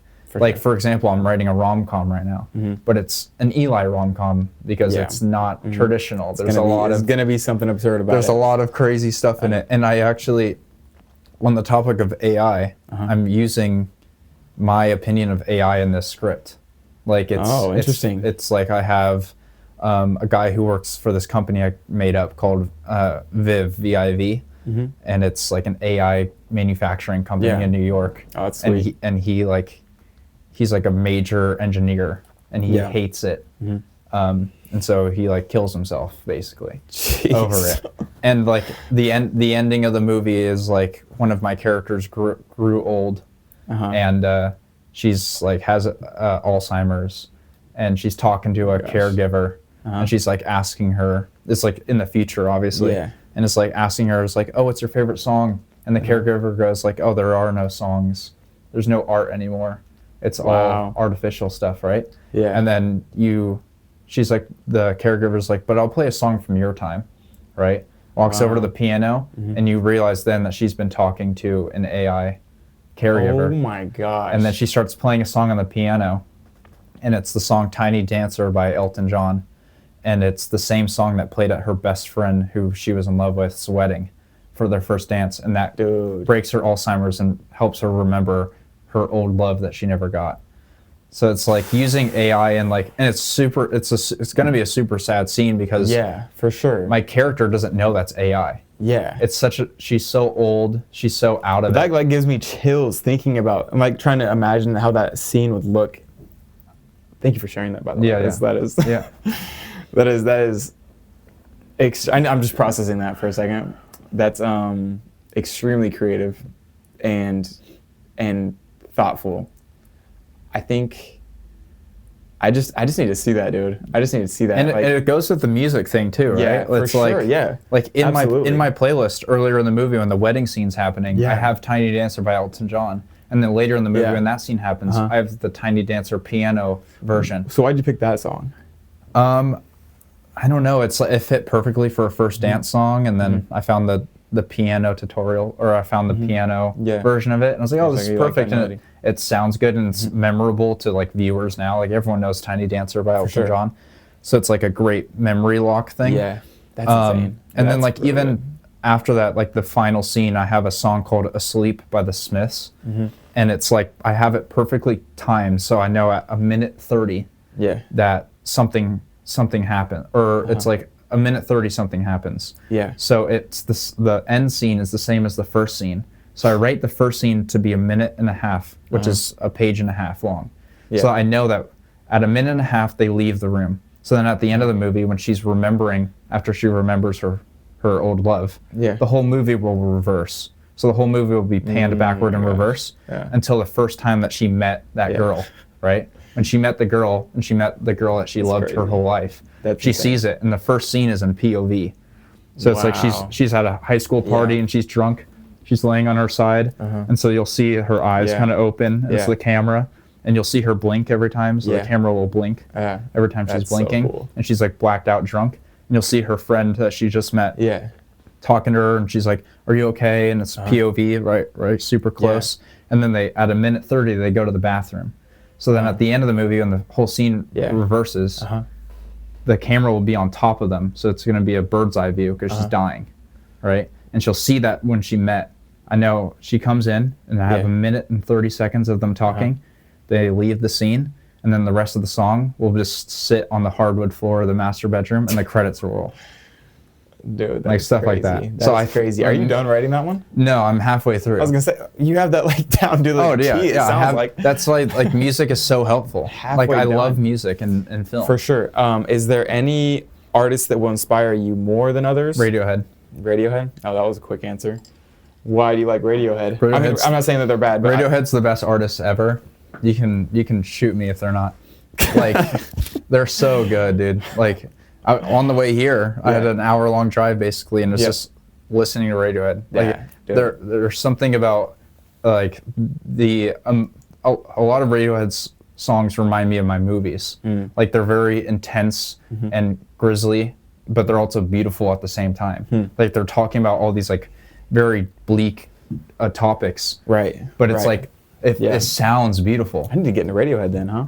Oh, dude, I got a playlist for you, bro. All right, send it. Send it. I'm totally open to it. I feel like I do. I would like it. I feel like because music is something that inspires me too, especially when I'm painting. You know, that's all I'm like. I'm all ears. You know, listening to music, listening to different podcasts, or sometimes I'll have a movie on too, but not because to watch it, but just to listen to it. So music definitely inspires me as well. But I need to get more into it. It sounds like same with movies. Yeah, it seems like you're on another level of this art thing than I am. What was your Spotify Wrapped this year? Well, we got to hear Jordan's Spotify Wrapped. I didn't even listen to Drake, but he was my number one. Are you serious? No, Drake was not my number one. Drake was not. Aubrey Graham. My number one was I think we might have talked about our favorite musicians. Yeah. My number one was The Weeknd. Okay. which I know his new album is so good. Yeah, Hurry Up Tomorrow was a really cool album. I think that was like a really like cinematic type of album because the story behind it. And I mean, this is the last 3 albums, his trilogy that he had. I'm trying to make the argument in a previous podcast. I was like, he's the new Michael Jackson, pretty much. Like he sounds a lot like him. He sounds like him. He's taken so much inspiration from him. But I also don't. I feel like that's kind of disrespectful to him. Like I feel like because he does find inspiration. To both of them, honestly. Yeah, they're like I did make that argument, but I want to say that The Weeknd is The Weeknd. He is like he's his own person now. He does take inspiration, but I don't know. That's like saying LeBron's the new Jordan. Yeah, but I think Jordan's better than LeBron. Mm-hmm. What do you think? I agree. Okay, cool. Jordan's better than LeBron. Good. Just making sure we're on the same page here. All right, so we got The Weeknd at number 1. I think he just kind of carried last year with his album. I'm surprised he didn't even get nominated for a Grammy. Grammys is weird. I don't like the Grammys. I don't. Yeah, I'm a full Oscars person. I bet on the Oscars every year. You do? Oh yeah. What's the app that you do it on? Is it Kalshi? Yeah, dude, you could bet on almost anything on that app. I try to stay away from it because dude, we can probably bet if I'm gonna crash on my way home here. No, you're not. Come on, I got faith. I'm gonna bet $50 at least. I'll purposely crash it just so I can get a profit. Bro, yeah, what do you mean by crash? Fender bender, or are we talking about like you end up being in the hospital? I mean, I think it's just fender bender. That's lame. You gotta go all the way out. Dude, you gotta twist the car, bro. Count how many times we're rolling over. On what highway you're gonna take? Are you going? I took Oregon City Trail, so. Okay, so you came around this way? Yeah. Okay, so I think you'd probably be safe. Yeah. Because you're not going through Portland. Yeah. Portland, you're probably crashing. Yeah. No, I'm playing. You're not gonna crash. Let's see. Number 2 was Kanye. Okay. I think these are just givens, kind of based off of. Number 3, I think it was Travis Scott. Okay. So you're a rap dude. I didn't really realize. And R&B. Yeah, rap R&B. Like, I like that synth wave. Okay. I like Mike Dean. Do you know Mike Dean? Yeah. Dude, I love Mike Dean's cool. If there's no like lyrics that I'm looking for, dude, if you go to his Spotify page, he has just a bunch of like synth wave type. Like, have you ever listened to like Aphex Twin or anything? Bro, listen to Aphex Twin while you paint, bro. Okay, is that dude? He's so good. He has this ambient. Okay. He's also very influential to me. Like he has a very vibe. Like I'll play you a song after this podcast ends, and it's just like you just get immersed. Yeah. It's insane. Okay. Yeah. See, with Mike Dean, I'll listen to some of this stuff. Especially with this, like I painted the weekend. Oh yeah, here, exactly. So, that's perfect. Yeah, I painted this like 2 years ago too, so it's like just foreshadowing out here.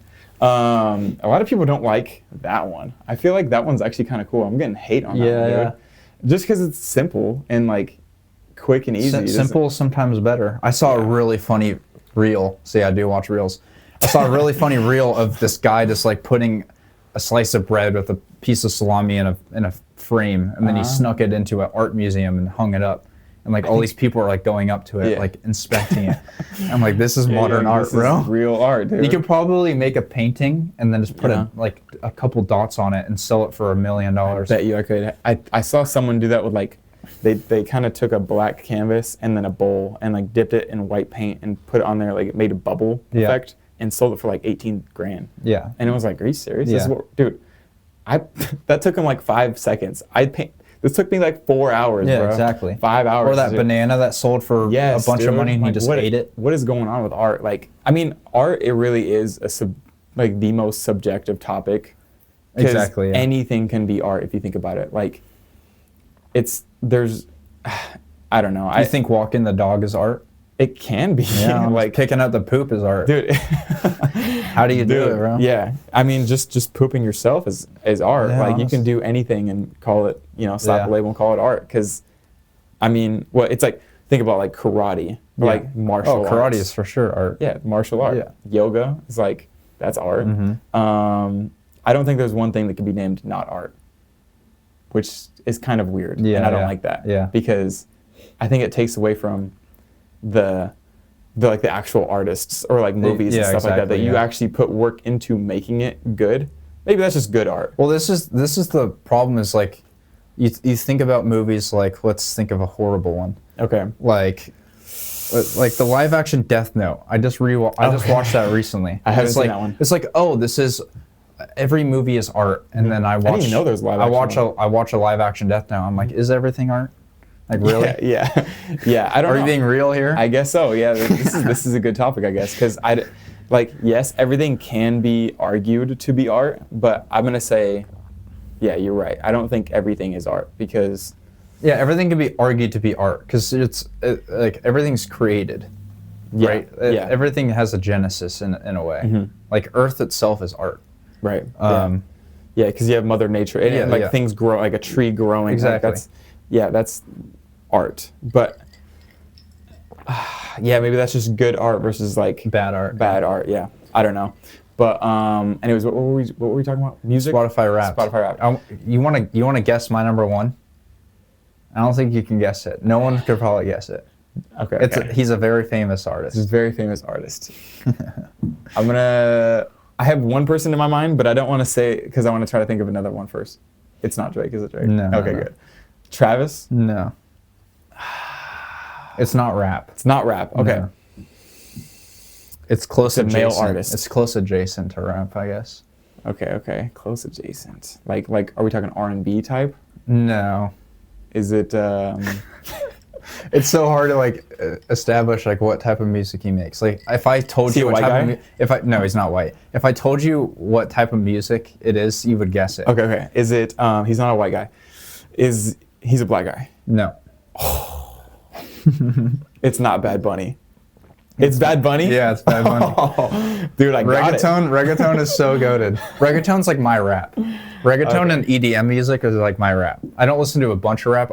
Rap is like good to hype me up on. I know you like Travis Scott. You like Travis Scott, right? Yeah, I like Travis Scott. Because you referenced him earlier, and I think we talked about a little bit about him. Okay, so Bad Bunny number one. Yeah. What got you into Bad Bunny? Dude, it's so weird. I listened to this one song. It's called Te Bode. And it's like I listened to it in like 6th grade. Mm-hmm. And it's like my favorite song for no reason. It's like the only Latin song I'd ever heard. Yeah. And then all of a sudden I just started getting into, I don't really care that I don't know the lyrics. Yeah. Because honestly, when I look at the lyrics, I really don't want to know them because it's so like inappropriate. Yeah. But it's like the vibe. It's like the tempo is super cool. For sure. So yeah. It is really cool music. I'm not gonna lie. I love it. I don't know too much of Bad Bunny's stuff. Are you excited to see him on the Super Bowl? Oh yeah, of course. Yeah. I saw this really funny reel once again. I watch reels, and it's like a white guy going to the bathroom during the Super Bowl halftime show while Bad Bunny's playing. He's like acting like he doesn't like it. Yeah. And he gets in the bathroom and then he's vibing. Like this is what all of America is gonna be because like dude.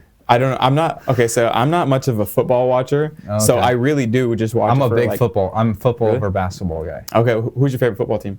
Don't say Seahawks. Come on. No, I'm a Dolphins fan, unfortunately. Really? A Dolphins fan? That's kind of. I've been a Dolphins fan since I was like 10 years old. Why? I liked their colors when I was 10, and I stuck with them. Cool. And I'm kind of that's okay. I do have a regret. Being a Dolphins fan is my regret. They suck. Yeah, it's hard watching the Dolphins. If I had to pick a team for the colors and stuff, I like the Ravens. Okay. But for like my grandpa, he likes the Bears. So I'm like, okay, I've always kind of my family's a Packers fan, so Packers Bears don't mesh well. Dude, Packers fans are low-key kind of weird. They're crazy. No, I made a joke about Packers fans in like I think the last couple podcasts. The Packers is the only team in the NFL that isn't owned by a singular guy. It's like stock owned. Interesting. Yeah, like interesting. That's kind of cool. My family owns a partial stock. Oh, that's pretty It's like sweet, a small percentage, but it's like actually cool that you can just buy a stock of the Packers. Dude, I didn't know that was even possible. Yeah. And then with like, I don't have any. I'm not one of those guys that like will like the Seahawks because they're close by. Yeah. Like, same with the Blazers. I'm a Seahawks hater, bro. Yeah, I don't like the Blazers are here. Like it's cool. The Blazers are cool. I like Lillard, but I'm not too much of a Blazers fan. Just because they're right there doesn't mean that I need to be a fan of them. What are you a fan of? The Thunder? I'm a fan of the Thunder. You like Thunder? Dude, I like how they are so good. At this point, this is so funny. I just saw at work, I was at Dutch, and someone had, like in the trash can, had thrown away their OKC Thunder hat. And it was like the one thing, it was like garbage bags, and in the middle of it was like a Thunder hat. And I was like, this is hilarious. Man, we lost one game. Yeah, I know. I'll insert this picture. Let's see. It would have been funnier a while ago. I can't remember who they played, but they just got tore up.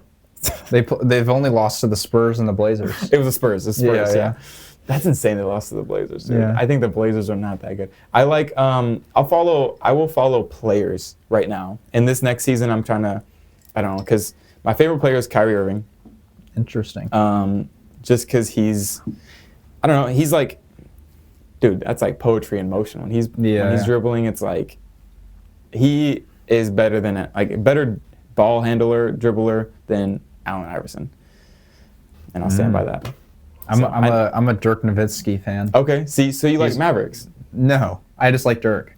Dirk's like my favorite NBA player ever. He was on the Mavericks though. I know, but like I'm glad that they won a championship. But I mean, I do follow the Mavericks right now just because of Kyrie and I don't like the new what's the guy's name? Cooper Flag. Yeah, I'm not too like that dude's a specimen, bro. He's good. That but dude's a specimen. His personality is a little whack. I don't know.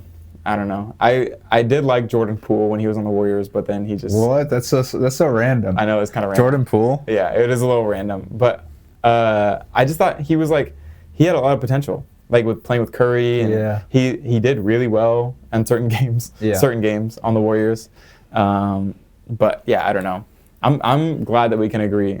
Are you just saying that LeBron? No, I think Jordan thing. No, I think Jordan's better. Are you just saying that? I swear to God. Okay. I think Jordan's the best player ever. Dude, good. All right. But Dirk's a close second. Okay. Anyways, so you got Bad Bunny. Yeah. What's next? Oh man, I'd have to look. I know my number 3 is Radiohead. I was really mad that Radiohead wasn't it's pretty low on the list. I was really mad. That's pretty low on the list. I know Coldplay is like my number 4. Yeah, Coldplay's okay. But Coldplay in general. I'm expecting some sad artists from you. Hazlitt was my number 5. Hazlitt's a really good like sad indie artist. Mm-hmm. Why am I spacing my number 2? That's kind of annoying. Coach, you can check. My number 2 is like no pressure. What would I have to guess? How do I look at this thing? Did the rap thing go away? There should be a tab. Let me see. I'll look at mine real quick too. Oh, here it is. Your story. I think my tab. Thing did go my number 2 was Coldplay, and my number 3 was Radiohead. Oh. That's so annoying. Coldplay beat Radiohead. I was really annoyed. Yeah. And then my number 4 is Bethel music, just worship music. Okay. And I listened to 160,000 minutes. Dang, dude. And my 160,000? My top genre is freak folk. How do you freak folk? Which is totally me. Yeah, it sounds like you. Freak folk. Interesting. Which is weird because all my top 5s aren't freak folk. Yeah, it's like, I don't even. I mean, Bad Bunny, freak folk, maybe. Freak folk. That's like listening to Diddy and like. Diddy. Oh my gosh! Imagine having Diddy and 50 Cent on your top 5 at the same time. That's some freak folk right there.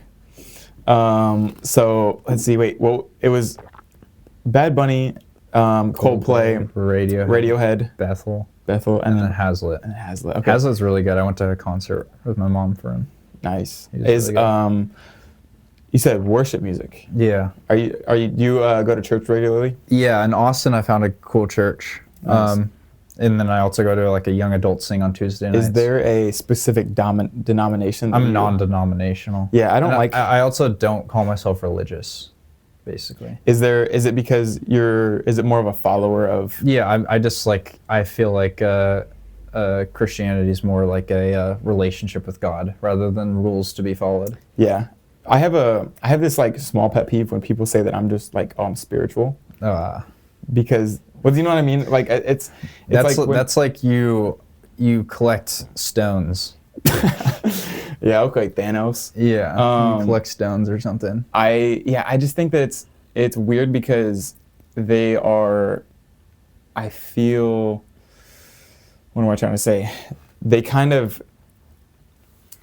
So, for example, when you have a relationship with God or like Jesus, they have kind of the set of rules a little bit like. Of how to be a good person in a way. Like we can agree on what good and bad is in a way. And I think when you say you're spiritual, you're kind of disregarding a moral compass a little bit. You're saying this is what is good because it benefits me. But the other thing with spiritual that pisses me off is like you're not following anyone. Like there's no you're not like You're not like, oh, I follow Jesus, I follow Buddha, I follow Muhammad. Mm-hmm. Like, it's just like, oh, I'm spiritual, I'm one of the earth. Yeah. What's your sign? Yeah. Dude, I wrote that in this thought because I was like, I wanted to come up with different things to go. I wanted to go to like Portland with one of my friends and like sit down, have like a 1 minute type of podcast, like kind of Sneeko and vibe. Yeah. You know who Sneeko is? Yeah. I was like, dude, that'd be cool. Kind of inspired by him, just to ask like a random question. And one of the questions was like, is astrology just female racism? Mm-hmm. Because those that take it serious, dude, if you really think about it, they are just discriminating against men. Astrology is really funny to me because like it's like, oh, I'm not like a big believer in astrology, but then like they'll be like, oh, so like I'm a Pisces, but like they'll be like, and then you look up the Pisces thing, I'm like, this literally is me. Like it's explaining. I'm like, how is this so real? No, I think they do that because like emotional, insecure. It's like, oh, bro, okay. I had that thought too, and I was thinking, I was like, okay, let's say I was a Gemini, and I went to go read like, and I like agreed with a lot of the things that even a Gemini is. So I think they try to use specific language to try to describe like, what it, like, I don't know, man. It's oddly specific though. It's like it's kind of weird. It's oddly specific, but at the same time, it's like, I feel like most people, it's maybe like a placebo, maybe. Yeah, like, it could be. I am that. I don't know. Yeah. I don't know much about it. I just thought that would be a funny like buzzword type of question to ask, like astrology, female racism. Yeah. You have those three. That's what the name of this episode is called. We talked about it for 2 minutes, and that's the name of the video. Bruh. Yeah. So I was trying to come up with questions to do that. Like I think that would be like a cool little segment for the podcast. Just to get other people's opinions and maybe have a healthy debate about something. But yeah, spiritual, like I have friends that will say that, and I don't try to like go dive into a debate with them about it. I just kind of, I'm like, yeah, whatever. You're spiritual, okay. I think it's just, you're kind of saying that you're just identifying with stuff that only benefits you. Yeah. Right? So like with, let's say Christianity, it's like there's guidelines that you didn't set. Yeah. That probably won't benefit you. At least for your Instagram, like your flesh tells you to do something and you want to do it, but you're not because it's telling you not to. Yeah. And if you're spiritual, you will do it because you want to do it and there's no guidelines stopping you. Yeah. And you're just like, oh yeah, it benefits me. My soul's telling me to do it. Exactly. So I think that's the one thing, not the one thing, but like that's one bigger thing. I'm on Hinge and then I see spiritual and then I see their sign. I'm like, dude, no. I know it's kind of like they're just giving you that like red flag. Yeah. It's like right on front of my face. So that's a red flag. But it's funny because some of my friends are just like me, where they have that opinion of that, and then they'll like them, and they'll be like, "Oh my gosh, you're a Gemini too," just to match with them and like get on their good side. Yeah, it is very easy to like. That's kind of a. I'm a rising whatever. Dude, once you add that, once you start adding the Native American words in there, it's like you will be like, yeah, you're on their good side. I'm a rising moon and a setting sun. Yeah.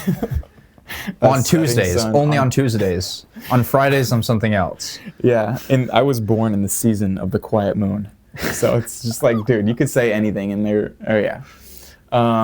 Let's see. What were we just? Okay. I think that it's interesting, my relationship with like God and everything, because I do admire it a lot. Yeah. And I only see positive things from it. I'd say I'm leaning into it, but I'm not fully into it. So I just call myself agnostic. Yeah.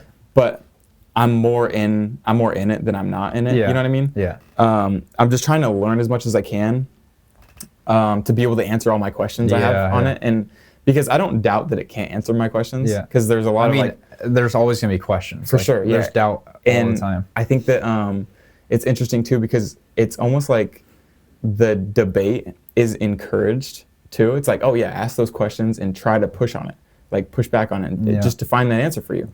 And a lot of the times there are the answers to your questions. And like, do you know who Cliff? You know Cliff? Yeah. Is it Nettle? Yeah, I saw him in Austin. You did? Yeah. Oh my gosh. Like at a campus or something? Yeah, like that? it was at UT. Nice. How was it? It was interesting. I mean, I feel like there's just not a lot Do you think he's good at? Yeah, he's good at talking. It's just like, I mean, I wasn't like, I wouldn't say I was there. My friend went for me basically. Okay. And then I was just like, I wanted to go. I was feeling sick that day. Yeah. But like from what I heard from my friend who was there, it's just like, it's you can basically get what you need from online. Like it's just rinse and repeat. Like I think that comes to just questions being asked. For sure, absolutely, yeah. But I guess just those people that have those questions that kind of look down on it won't go online to look at it. They'd rather just kind of they'd rather ask it in person and get a response, I guess. Yeah, then go out of their way to try to find it. Yeah, they're not going to open the Bible and be like, I'm going to look through this and see what it actually says. It's more like grounded stuff in their life. So it's like, why can't I have sex? Right? And it's like not as simple as that. You know what I mean? Yeah, for sure. Where it's like they're not going into the Bible and being like, what's wrong with this passage? You know what I mean? Yeah, exactly. I was reading somewhere that a lot of Zens users put it in their butt. Oh, dude, I saw that. That's hilarious. And it's so funny. Have you ever tried that? Hell no. I know. I'm straight, bro. I'm just playing. Dude, I think that, I mean, we can go to a dark corner if you want, but like, I think that guys that want to try anal, I feel like they're a little gay. Like, okay, and what, they're getting the anal or they're giving it? There's two different. Bro, yeah, they want to absolutely. I think not be on the receiving end. Is still a little giving anal. I'm like not a huge fan of, but like, if I'm married, shoot, you gotta spice it up somehow, bro. Like you can't have vanilla all your life. You gotta have chocolate every now and again. Rocky Road, maybe. Oh my gosh. Okay, we gotta. I'm happy to be in this conversation, but not for long. I think that there's gotta be another way to spice it up, bro. Oh, for sure. There's a million ways. Yeah, and I'm sure you've thought about it because you got a slippery mind, and I'm not saying that in a gay way. Yeah. Your head is really slippery. You're. Well, hey, you say we're taking this conversation to a dark corner. I'm all in, bro. I'm already in the corner. I know. Yeah, I was just saying you give slippery head or whatever. No, I'm playing. I don't know. Maybe we'll see what happens after the podcast. No, I'm playing. So, what's your like? You say you're going all in. So you're doing podcasting. You're doing painting. What's your like main goal for like a big career? Like, what's your big goal? The ceiling of what Jordan's gonna do. Like, do you want to be like a great painter? Do you want to be a big podcaster? Yeah. So I've talked to a lot of people about like all these different small endeavors that I've had, and they're like, okay, it sounds like you're going to be like a jack of all trades, but a master of nothing. Yeah. And that quote kind of haunted me a little bit. Yeah. And it makes me really like I'm pretty indecisive, and I genuinely like I don't know what I will strive to be the master of. Like maybe it will be this or painting. Those are the two things right now that I'm putting a lot of my energy into. I'm still trying to figure that out, honestly. And but the best way to figure that out, in my opinion, is to try as many things as I can and just take as much criticism as I can, constructive criticism, obviously. If it's just like there's a lot of people that will say something negative online, right? Yeah. I have more positive than negative, thankfully. But if it's just like kill yourself, that's not constructive at all. I'm just like whatever. But if they actually say something that's, oh, this is trash, this is boring, or something like that, maybe I should actually consider the content behind what I'm making and help it be better.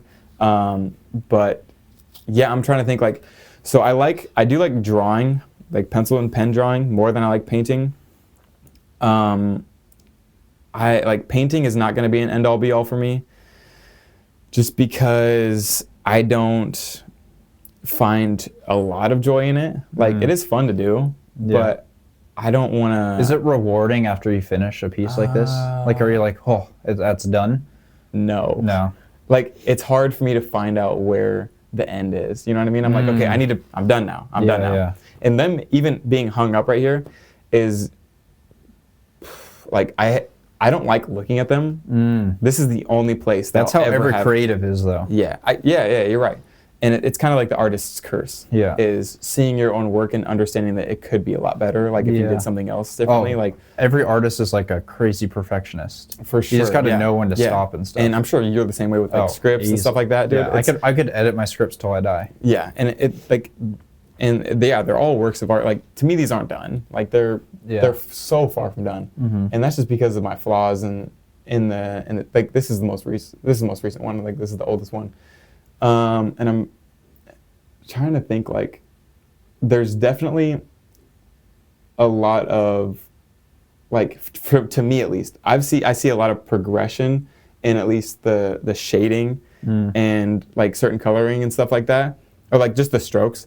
I like the style where you can kind of see the brushstroke a little bit. Yeah.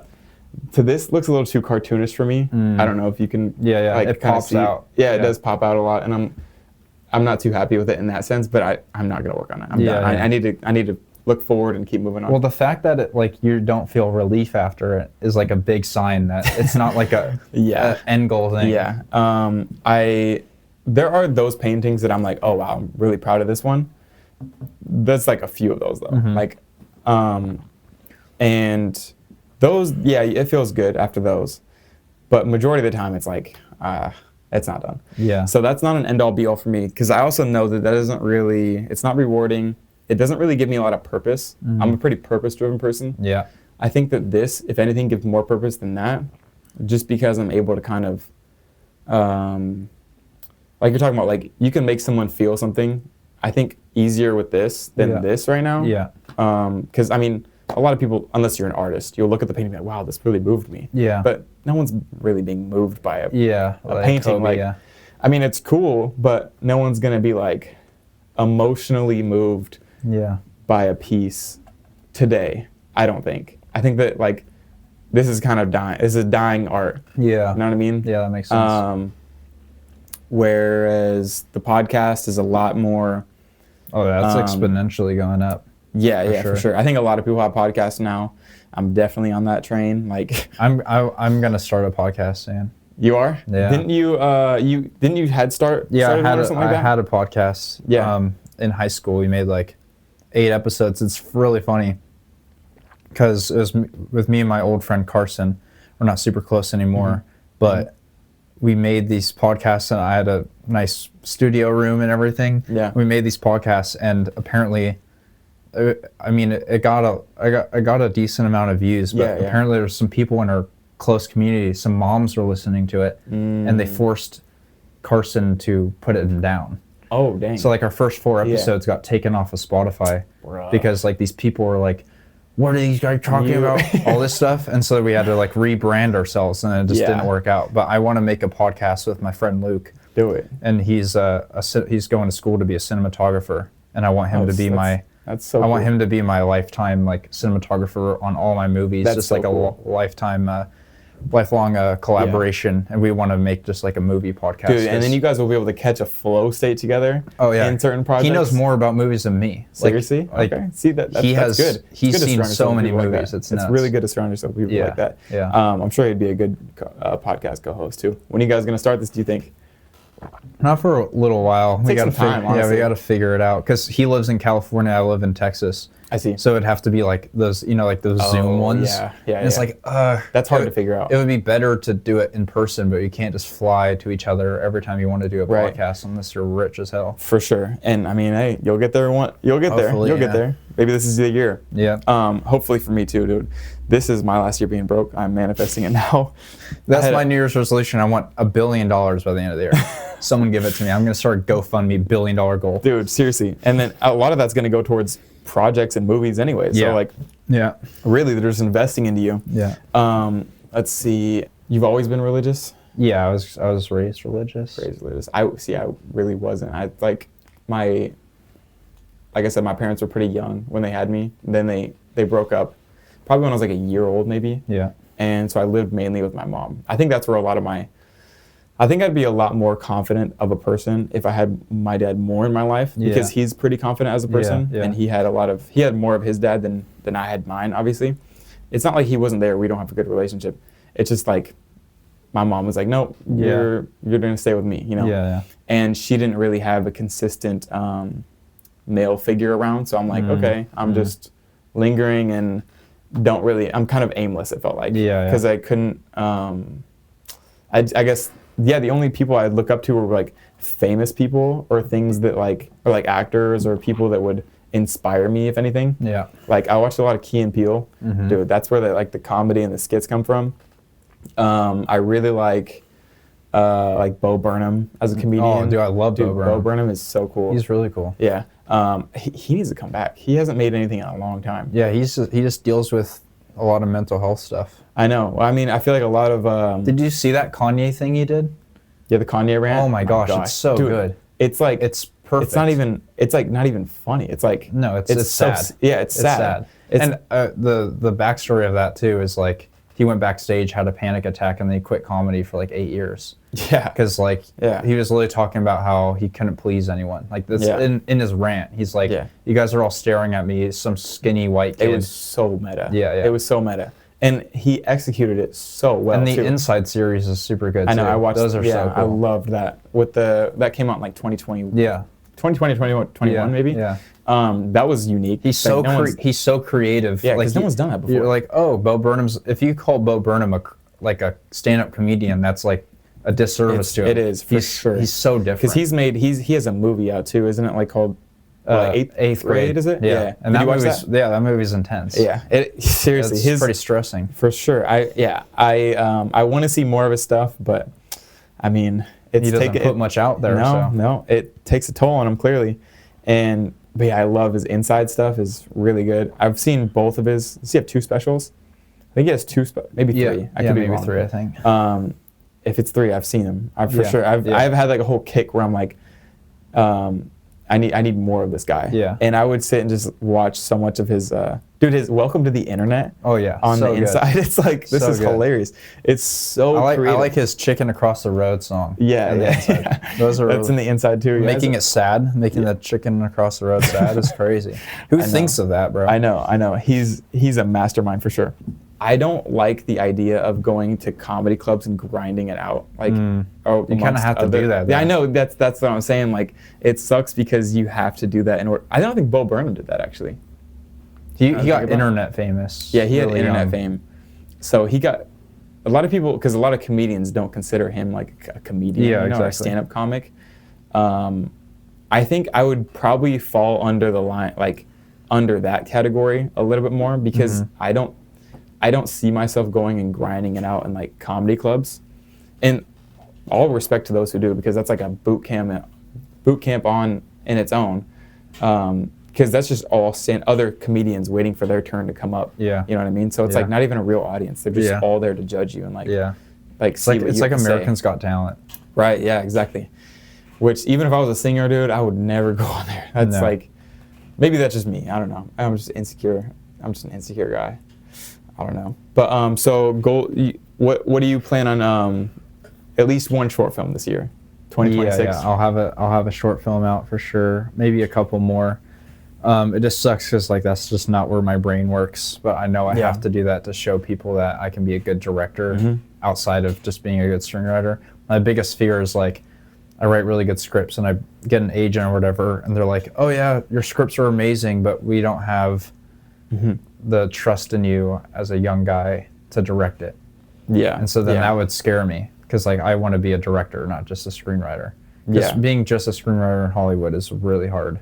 For sure, I bet. So I'd rather be a director because I visualize every scene. I know the camera angle. I know what's going on, the blocking and everything. What do you think about like the current Hollywood scene? I guess like do you think it is time for it to innovate a little bit, or do you think like? I think the problem is marketing. Like this is why I think Marty Supreme is going to do really well. It's because Timmy's like marketing it super well, and it's an indie film from A24, and it's probably going to make a lot of money. But then you have all these like sequels, like Zootopia 2 had like one of the best openings ever, and it's already at $1 billion and like seriously, in less than like 3 weeks. Watch it? Yeah, I watched. Bro, you watched Zootopia 2 but not Five Nights at Freddy's 2? Yeah. I mean, Zootopia was fire, but Zootopia 2 wasn't. Really? So it's like, What was it? Was it more like a So Zootopia 1 was like a drug cartel type thing. Yeah, Zootopia 2 felt like a cool like mystery, and like this one just felt very gimmicky. I see. But I don't know. I think my fear, like I love and like I follow more the like festival route rather than theatrical release. Yeah, for sure. Like I'm more excited about the movies that premiere at Cannes and Sundance than I do about like the ones that just premiere on Netflix or on theaters. But like I'm going to see Avatar: Fire and Ash tonight at like in IMAX 3D, and like I couldn't be more excited. Yeah. But that's like a theatrical thing. Nice. Nice. Are you going to see that in Beaverton? Yeah. Nice. What theaters is it? Cedar Hills? I'm doing the Bridgeport one. Bridgeport. Okay. It's nice. It's at 10:45 p.m. Dang. And it's a 3.5 hour long movie. Dang. So that movie's gonna be. Dude, you're gonna get out of there at like what, like 1 or 2? Yeah. I mean, I went to bed at 4 a.m. today. Oh my gosh. I don't sleep. You're crazy. Dude, I need to, like I said, I need to function off like 8 hours of sleep a night. I function off 4. Are you serious? Do you take naps at all? No, I don't take naps. Not a napper? No. That's insane. You're like Kobe or something. I think my brain works like overload, I think. Like, yeah. That's just like part of a creative mind. For sure. Absolutely. Do you have a hard time falling asleep? Yeah. I see. It's insomnia, I think. Yeah. I think that's with like, who's a comedian that I heard about? Matt Rife has insomnia. Yeah. I don't like Matt Rife. You don't like Matt Rife? Why not? I don't like crowd work. Oh, yeah. He does have a lot of crowd work. Trevor Wallace does crowd work too. I don't know. Like I went to go see him live. I haven't seen Matt Rife live, so I can't really try to defend him. But Trevor Wallace has like maybe 5 minutes designated crowd work, but he has a lot of content on his. A lot of crowd work. Trevor Wallace is funny. Trevor Wallace is funny, yeah, for sure. That's the difference between him and Matt Rife. Yeah. Hey, I think okay. Here's a really funny thing. Okay. People say I look so much like Matt Rife. Yeah, like dude, like genuinely, like when I had my old job at a warehouse, these like UPS drivers would be like, you know who you remind me of? You remind me of Matt Rife. I'm like, thank you. Yeah, thank you. He's an attractive dude. For sure. Do you think he's had any jaw work done? Oh God, I don't know. I haven't, so probably not. Yeah. Bro, yeah, right. I'm playing. No, the tattoos actually look fire too. I think it brings out your jaw, and I'm not trying to glaze you at all, but I mean, I only have the neck as of now. I need to get. Are you gonna? What's next? What's next? I'm doing my whole hand and arm. Do you? What is it gonna be like? I'm doing the Garden of Eden. Oh, that's right. We talked about this. Yeah. That's fire. That's so cool. I think there's so much detail that can go into that. Where are you gonna? Do you know where you're gonna draw inspiration for that photo? Like with the. All you have to do is really find a good artist, and they do it themselves. I don't like here's a Pinterest photo and I see. Do that. Yeah. I don't like that. Good. So I thought what I do want a tattoo eventually, but like I don't really know what I want to get, and I know that I would want to try to design it myself. And that's what I know that maybe an artist wouldn't like. Yeah. Is if I'm like, hey, I'm an artist. I will say that's true, because an artist, they're not just there to for a client. They're there to like express their art. Exactly. And I know that like as an artist, I'm like, hey, here's what I want. It depends on what artist you go to. For sure. Some artists will be like, sure, yeah, whatever. Yeah. Like they'll tattoo 777 on the side of your neck.